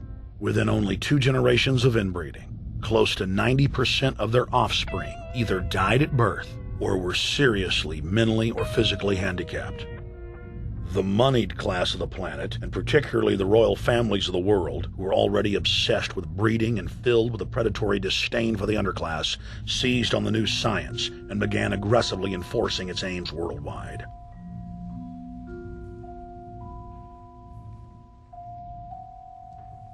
Biometrics appears to be a new science, but it was actually developed by Galton back in the 1870s as a way to track racial traits and genetic histories, and as a way to decide who would be licensed to breed.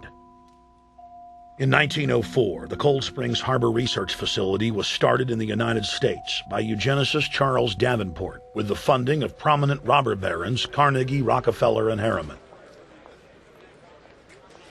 In 1907, the first sterilization laws were passed in the United States. Citizens with mild deformities or low test scores on their report cards were arrested and forcibly sterilized. You're 17, aren't you, Alice? Yes, but what have you done with my folks? Well, we're trying to help them, Alice, and you too. They were taken to the hospital this afternoon. Hospital? Wasn't none of them sick this morning? We thought it necessary to present your family's case to the State Medical Commission. After an examination, they decided there was but one important action to take: to have your entire family sterilized. Why, what's that? I don't know what you're talking about. Now, in this state, we have a law which provides for such people to have an operation so there won't be any more children. I see. Now, we've placed your brothers in institutions where they'll be properly cared for. But you can go back to your job soon. I'll arrange to have it held open for you. But I'm keeping my job. I'm not going anywhere. Now, you're going to the hospital too, Alice. And you mean they're going to stop me from having children ever? Exactly. I'm all right, I tell you. I won't go to any hospital. We don't want any trouble with you, young woman. If you refuse to go, the officer here will take you by force. In 1910, the U.S. Eugenics Record Office was set up. By then, the British had created the first network of social workers, expressly to serve as spies and enforcers of the eugenics race cult that was rapidly taking control of Western society. The social workers would decide who would have their children taken away, who would be sterilized, and in some cases, who would be quietly murdered.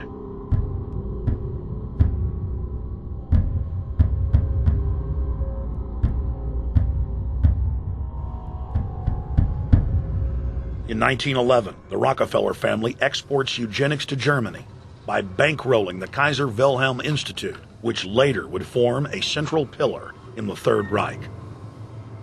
At the 1912 International Eugenics Conference in London, eugenics becomes an international craze and gains superstar status. The futurist and best-selling sci-fi author H.G. Wells had studied biology under top eugenicists and was spreading the new faith worldwide. In 1916, H.G. Wells' lover, Margaret Sanger, starts her promotion of eugenics in the United States. In 1923, Sanger receives massive funding from the Rockefeller family. Sanger wrote to fellow eugenicist Clarence J. Gamble that black leaders would need to be recruited to act as frontmen in sterilization programs directed against black communities. In 1924, Hitler pens Mein Kampf, or My Struggle, and credits U.S. eugenicists as his inspiration. Hitler even wrote a fan letter to American eugenicist and conservationist Madison Grant, calling his race-based book, The Passing of the Great Race, his Bible. Hitler developed the plan for mass extermination of the Jews and what he called other sub-races, as well as the handicapped from Grant. By 1927, eugenics hit the mainstream. The so-called science was aggressively pushed through contests at schools, churches, and at state fairs. Churches competed in contests with big cash prizes to see who could best implement eugenics into their sermons. Major denominations then tell Americans that Jesus is for eugenics. That same year in the United States, more than 25 states passed forced sterilization laws, and the Supreme Court ruled in favor of brutal sterilization policies. When Hitler came to power in 1933, one of his first acts was to pass national eugenics laws, modeled after laws in the United States.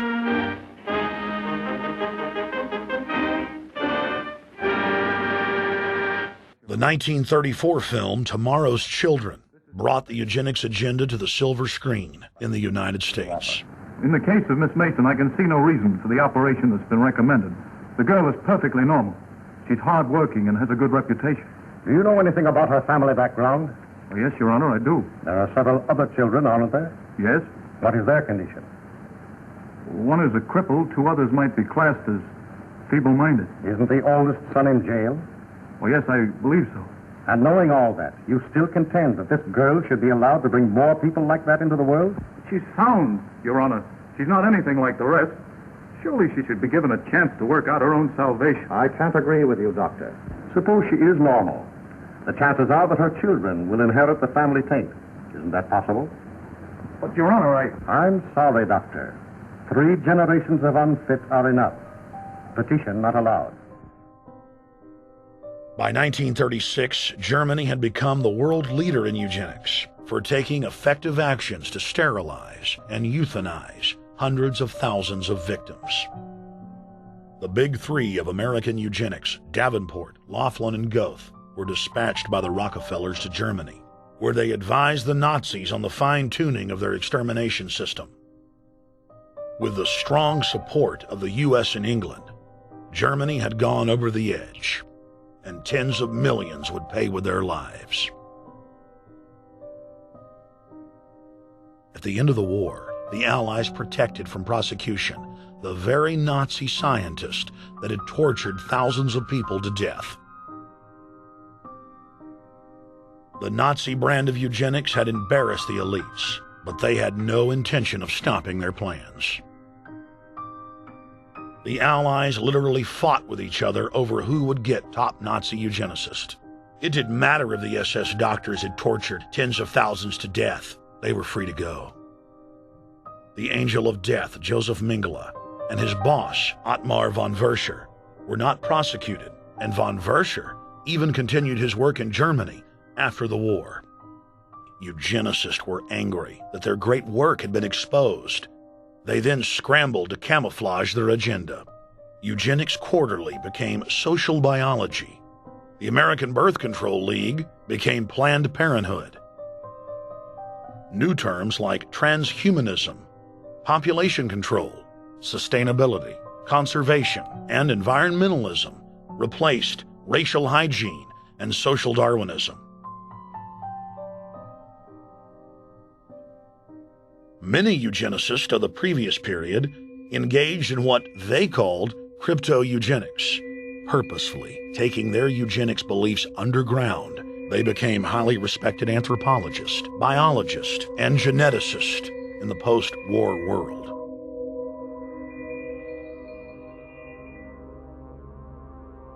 The Allies then smuggled thousands of Nazi scientists out of Germany and placed them in key scientific positions, ranging from bioweapons to rocketry throughout the military-industrial complex. The founder of IBM was a devout follower of Hitler. Thomas J. Watson had supplied his punch-card computers and IBM technicians to the Nazis for use in the death camps. Tattoos on camp victims were IBM human identification numbers, which fed into the computers. IBM had used similar punch card systems as early as 1928 in a Jamaican race mixing study. The first real computers were literally invented by a eugenicist for eugenics. UN chieftain and unrepentant eugenicist Julian Huxley argued that since the leaders of eugenics had founded the environmental and conservation movements, that they should be used as vehicles in the formation of a world government. Just as H.G. Wells had envisioned, this government would be controlled by a scientific dictatorship and would be guided by the principles of eugenics. Huxley created the World Wildlife Fund with Bilderberg founder and former SS officer Prince Bernhard of the Netherlands and Prince Philip of England. In the event that I am reincarnated, I would like to return as a deadly virus in order to contribute something to solve overpopulation. Prince Philip, reported by Deutsche Presse-Agentur DPA, August 1988. Aldous Huxley, author of Brave New World and brother of Julian Huxley, gave a speech at Berkeley in 1962, shortly before his death. He admitted that his best-selling book, Brave New World, written in 1932, was based not on fiction, but on what the elite were actually planning to implement. And here I would like briefly to compare the parable of Brave New World with another parable which was put forth more recently in George Orwell's book 1984.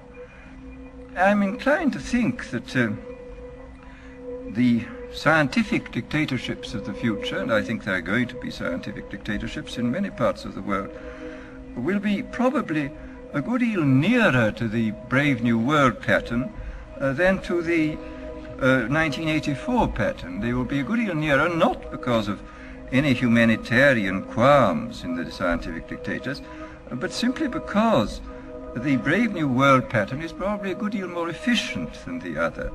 That if you can get people to consent to the state of affairs in which they are living, the state of servitude, the state of being, well, it seems to me that the nature of the ultimate revolution with which we are now faced is precisely this, that we are in process of developing a whole series of techniques which will enable the controlling oligarchy, who have always existed and presumably always will exist, to get people actually to love their servitude. People can be made to enjoy a state of affairs which, by any decent standard, they ought not to enjoy. And these methods, I think, are a real refinement on the older methods of terror, because they combine methods of terror with methods of acceptance. But then there are various other methods which one can think of. There is, for example, the pharmacological method. This was one of the things I talked about in Brave New World. And the result would be that I mean, you can imagine a euphoric which would make people thoroughly happy even in the most abominable circumstances. I mean, these things are possible.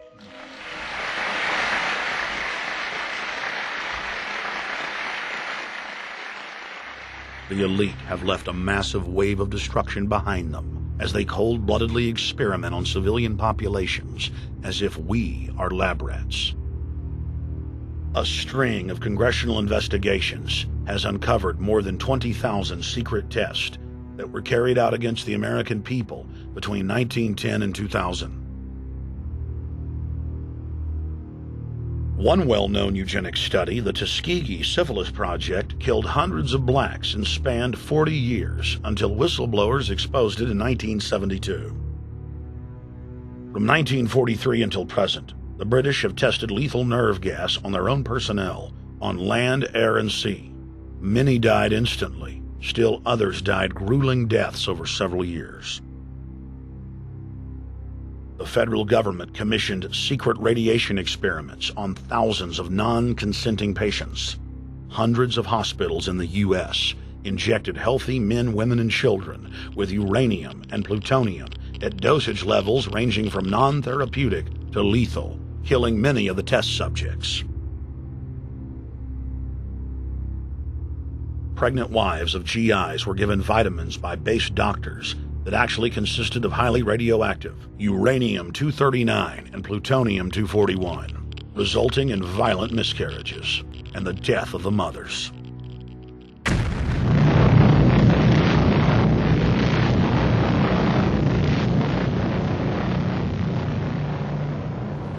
Soldiers, sailors, and Marines were used as guinea pigs in hundreds of atomic and hydrogen bomb tests. Patriotic Americans were radiated side by side with lab animals.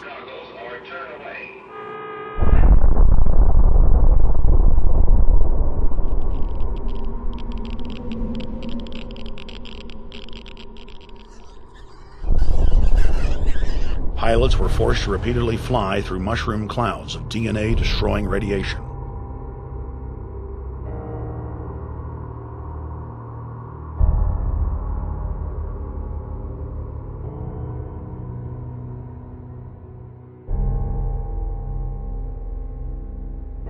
From 1951 to 1961, the U.S. Army paid Israel's health ministry 3 million lira to conduct radiation testing on Sephardic children that immigrated to Israel.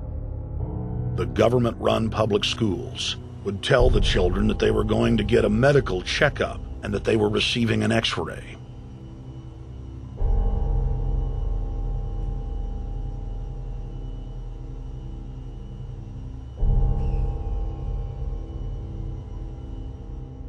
The Pentagon had already radiated more than 4,000 institutionalized children in the United States, many of which had died.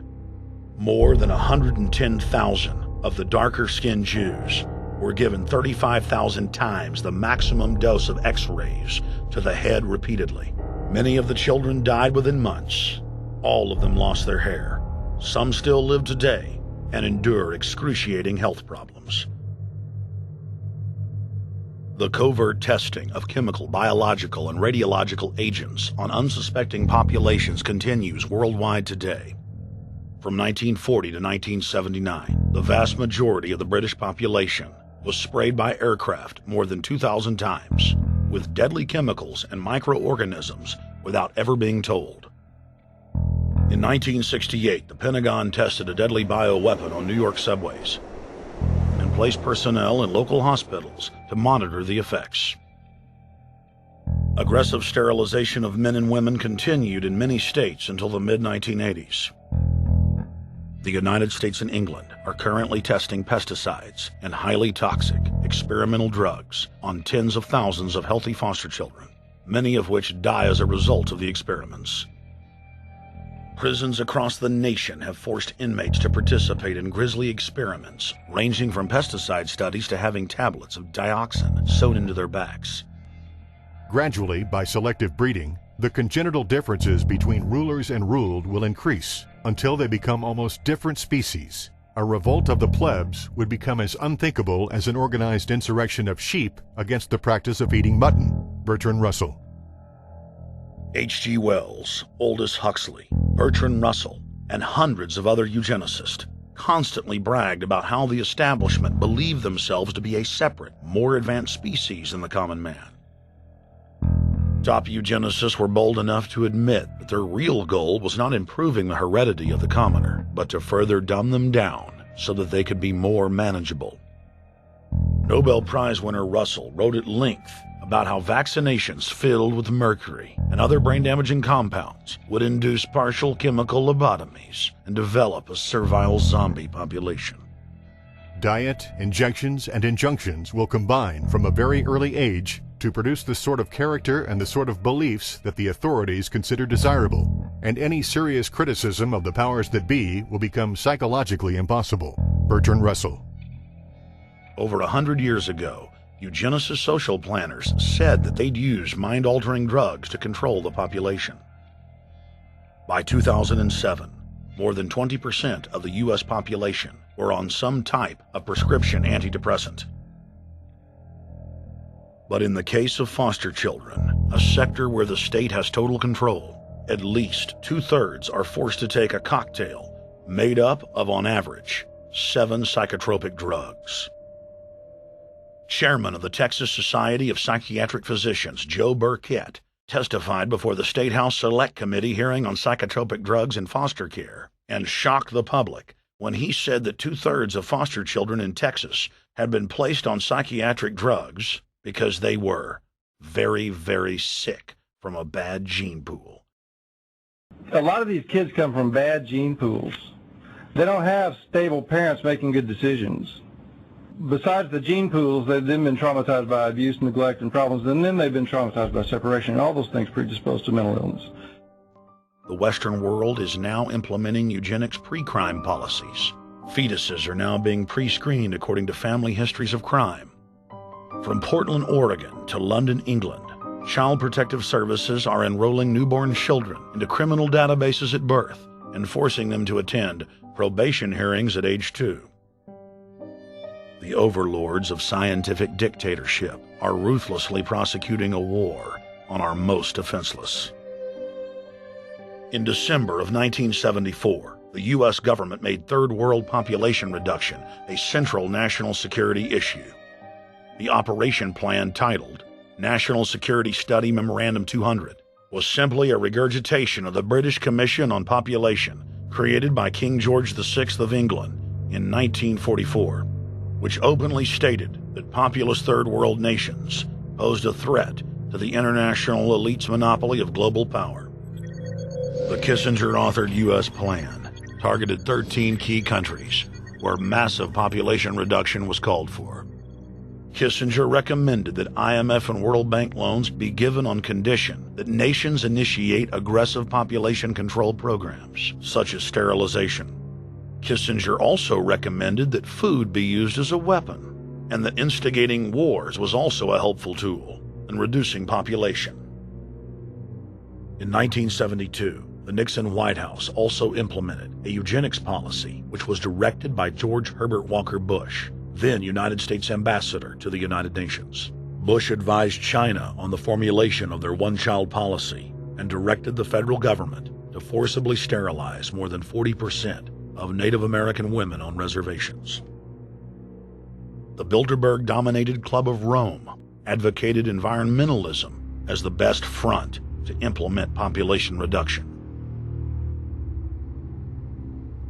Western populations would accept serfdom if it was packaged as saving the earth.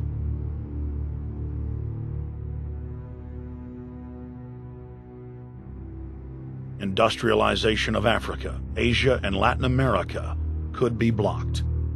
Citizens would more willingly give up their national sovereignty if it were sold as a way to help the planet.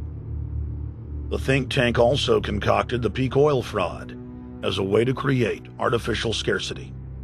And the Club of Rome has been aggressively pushing a global carbon tax as a way to fund their planetary government. In the draft copy of the United Nations Global Biodiversity Assessment, it states very clearly that we must reduce the human population from its current level of about 6 billion people down to about 1 billion people. In the 1970s, South Africa developed race-specific bioweapons to target blacks and Asians, and then subsequently sold the technology to Israel in the mid-1980s. In September of 2000, the Project for a New American Century published a document in which Dick Cheney described race-specific bioweapons as politically useful tools. And somebody mentioned, well, why would they want to reduce the human population when that means less money for them? Most people have no idea. They're not after money. They have all the money they need. They're after power. That's their aphrodisiac. The overlords of the New World Order are now aggressively pushing for a worldwide one-child policy. The Chinese one-child policy was phased in gradually. In the 60s, when it began, you only had to pay a tax penalty. Only later did they imprison you if you had more than one child. Now the exact same proposals to penalize couples who have more than one child are being made in the United States, England, and Europe. In the push to reduce global warming, children, according to some, are the new culprits. A think tank in the UK says too many kids are what's making the planet worse, saying large families, anything over 2 children really, should be frowned upon as an environmental no-no, akin to not reusing your plastic bags, driving one of those big gas-guzzling cars, taking long trips overseas. The UK, in fact, has negative growth. I think Canada does too. That still, families in our rich countries shouldn't have more than 2 kids. In 1998, Ted Turner pledged to give more than $1 billion to the United Nations to be spent in the implementation of population reduction policies planet-wide.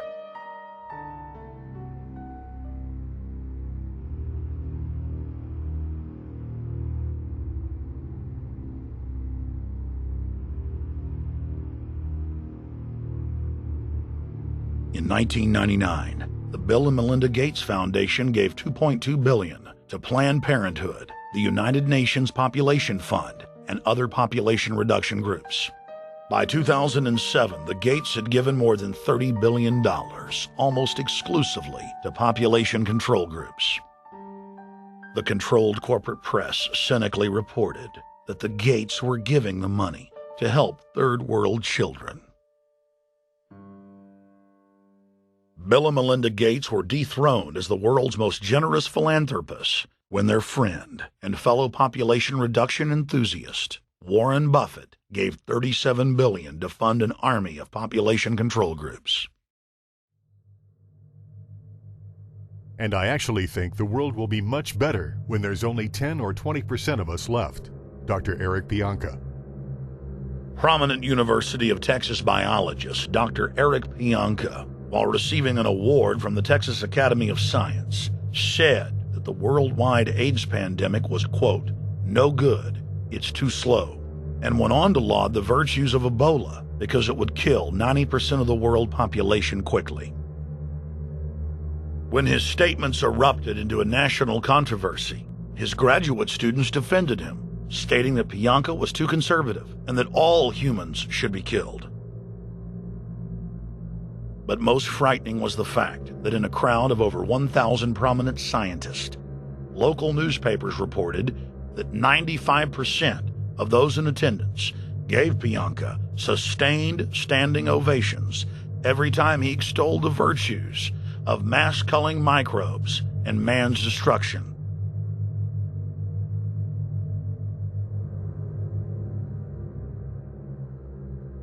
China was able to turn the corner and become the leading world superpower because they have a police state and they are able to force people to stop reproducing.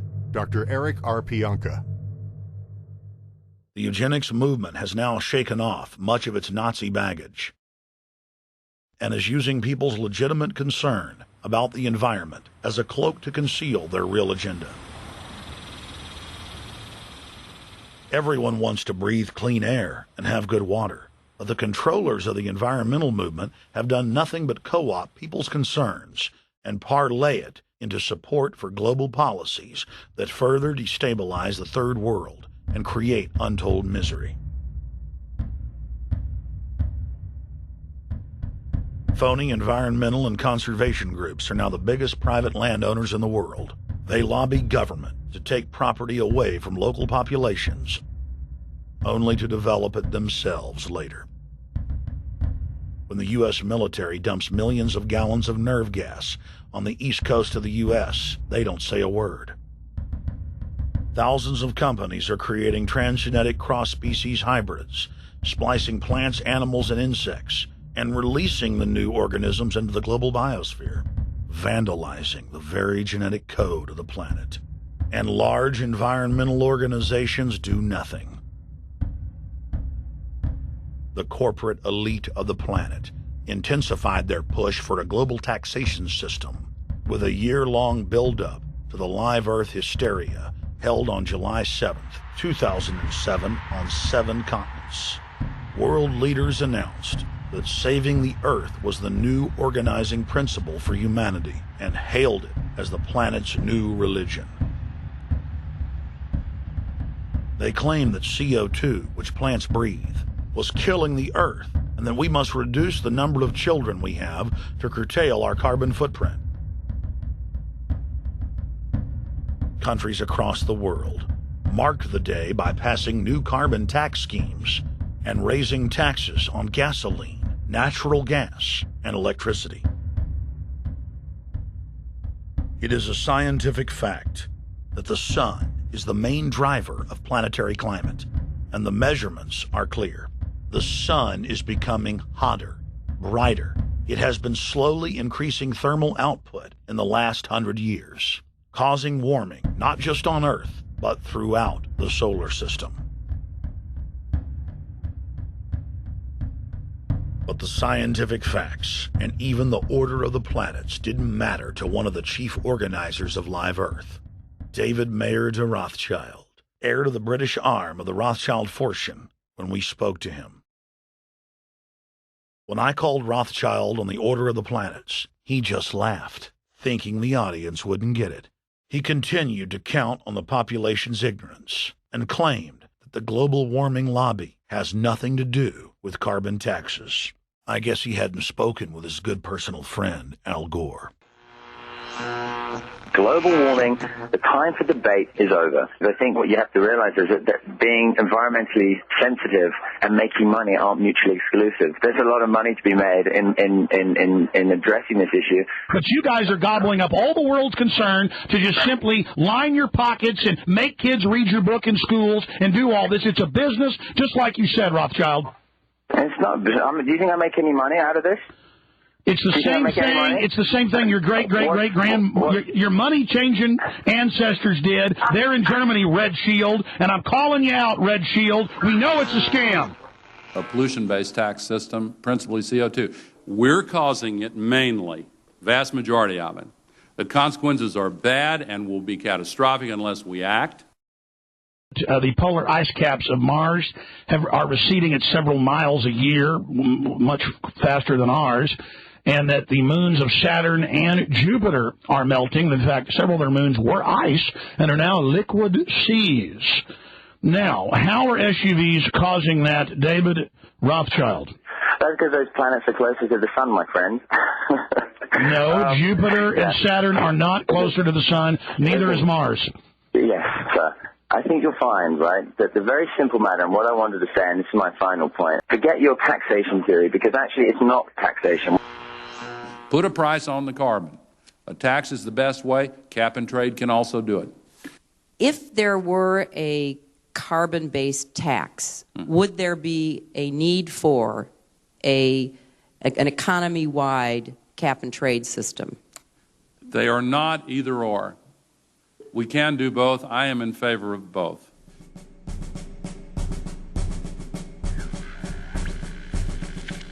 The architects of the New World Order are in a race to complete the structure of world government so they can suppress the independent development of technologies that threaten their monopoly of power, while at the same time steering new developments in the direction the architects chart for humanity. The technocrats call their governing system the final revolution because in the past, empires were enforced militarily. Now enforcement is primarily psychological and economic, and society itself is a construct of the elite who operate outside the controlled paradigm and control the civilization within, just as a child maintains the environment of a fish tank. We are like lab rats, living out our entire existence, never questioning the confines of the cage or the scientists who experiment on us. New World Order engineers have hijacked human destiny. Its controllers have closely studied human behavior for more than 100 years and are now steering us with expert control, using our primitive drives and desires as levers. They have developed their mind control systems to the point of being able to control the average unconscious person like a car.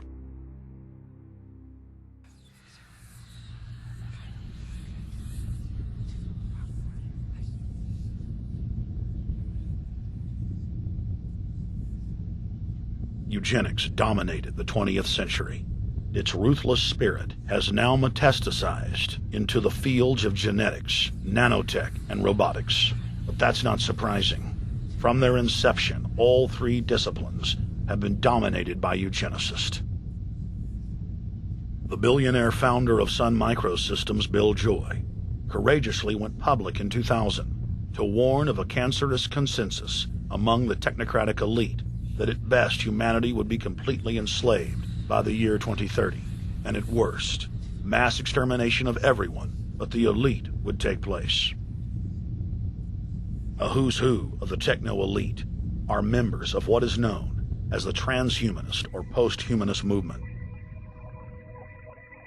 Many of its adherents see only the beneficial aspects of technology's exponential rise, like bringing sight to the blind, sound to the deaf, and longer life for all.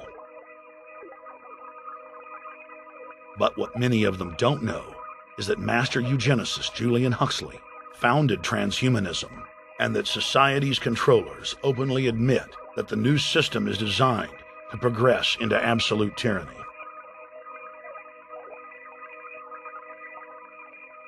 Leading transhumanist Ray Kurzweil boasts that technological advancements will allow those that can afford it to live forever, but admits that most won't be able to keep up with the new master race.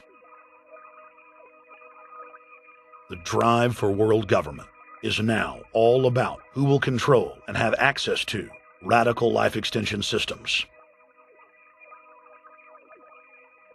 Biological evolution is too slow for the human species. Over the next few decades, it's going to be left in the dust.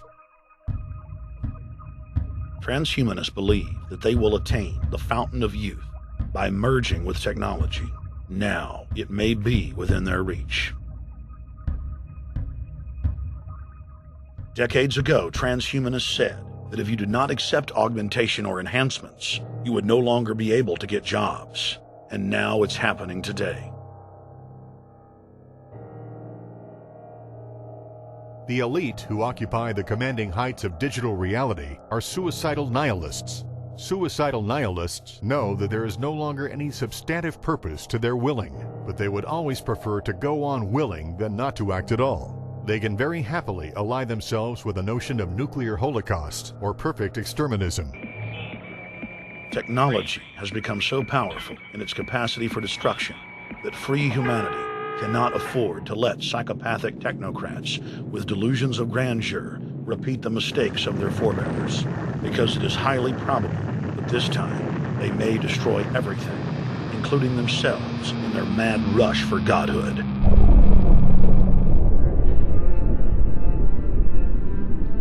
In this film, we have chronicled the Overlord's bloody orgy of experimentation, which already claimed the lives of more than 150 million people in the 20th century.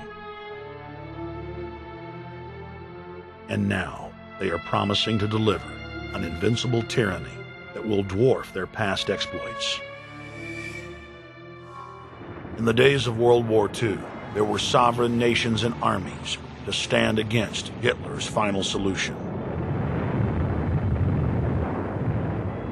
Once world government is in place, no one will be able to stop the New World Order's plans for global population reduction. For those immune to psychological programming, hundreds of FEMA camps have already been built throughout the United States. In their quest for population reduction, no method is off the table.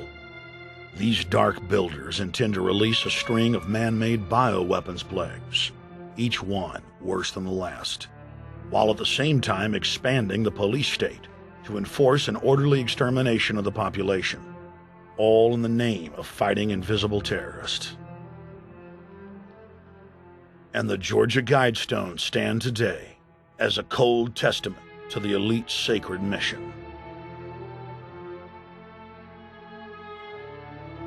To have a two-class system where the underclass are forced to live as slaves in tiny enclosed cities, while the elite enjoy the land of the earth, evolve into superhumans with the aid of advanced implantable technologies, live eternal lives, and travel throughout the cosmos. This is the promise given to the inner members of the New World Order and the agenda of the Bilderberg Group.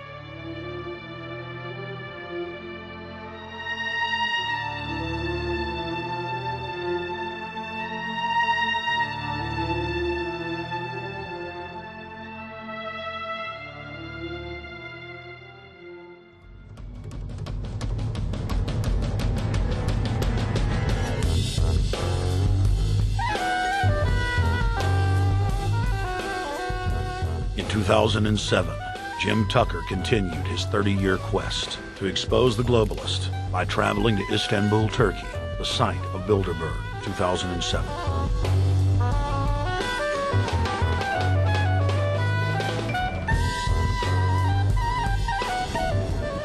Jim Tucker, thank you for coming on, my friend. It's always fun. Jim, tell us what you saw today when you were out at the Ritz Hotel. We were at the Ritz-Carlton. It looked like a typical Bilderberg scenario. They had the armed guards all around the place. They had platoons of cops in formation waiting for the disbursement. They also had cops all the way around the building, and they had all those high-tech things where every member can hear whatever's spoken in any language, instantly translate into his own language so they can keep up with it.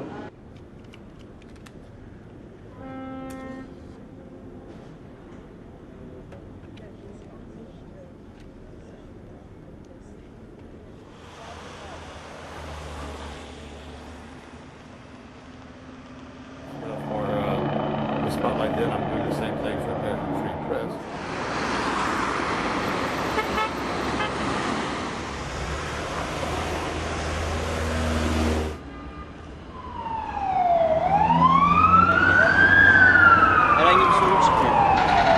Hey, is the hotel open? Şu İngilizce bilen var mı? Ben bilmediğim için. Let's just ask him directly.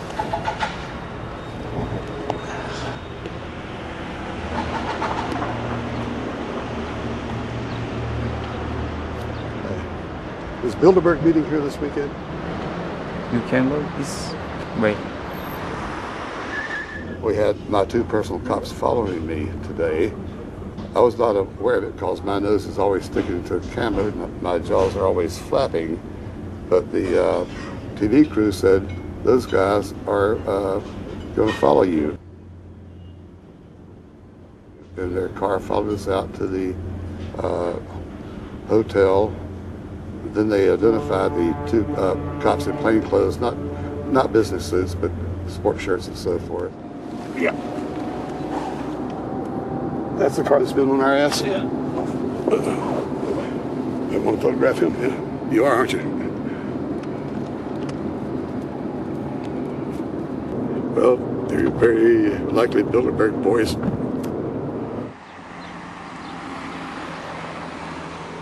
John Elkin, owner of Fiat and a fellow Bilderberger, thought that they could take a stroll off the grounds without being noticed by the commoners. I was thinking about that.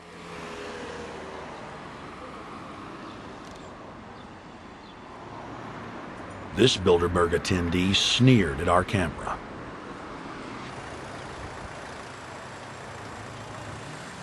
This carload of kingpins gave the media a murderous look and seemed shocked that they would dare point a camera in their direction.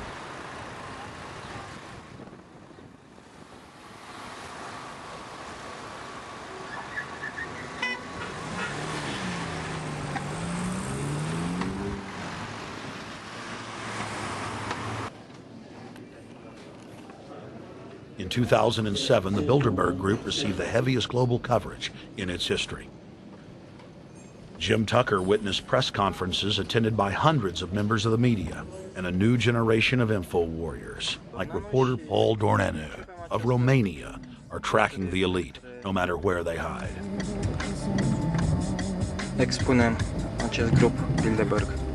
Now, Jim, my governor, Rick Perry, it's in the front of the Dallas Morning News. The headline reads, Texas Governor Rick Perry to attend Bilderberg. What does it mean to have the governor of Texas in the Dallas Morning News just admitting he's going to Bilderberg Group? It means he's a potential president, even as the obscure governor of Arkansas, Bill Clinton, lost his virginity at the Bilderberg meeting in Baden-Baden, Germany in 1991, and he's elected president the following year. Now, if he goes nowhere in a run for the White House in the years ahead, they'll drop him like an old shoe. They do that often, but officially, Bilderberg considers Governor Rick Perry a potential president of the United States. Yes, it's a violation of the Logan Act, for which Bill Clinton's White House was fined $300,000, which means the taxpayers paid it. When Perry returned to Texas from Istanbul, we were determined to hold him accountable for his treasonous actions.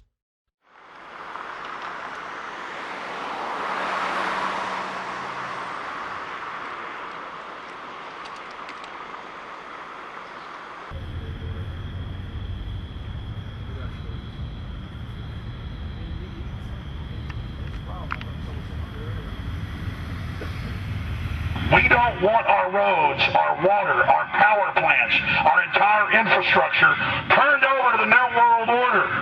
And we tell you now the people are rising up and learning what you're doing, and they're angry. And they're tired of it. Stop enslaving us. Stop setting up tyranny. Stop going along with the New World Order plan. If you've got any soul left, Rick Perry. The First Amendment still exists, Perry, and we're back here again tonight telling you we're not going to put up with it. Long live the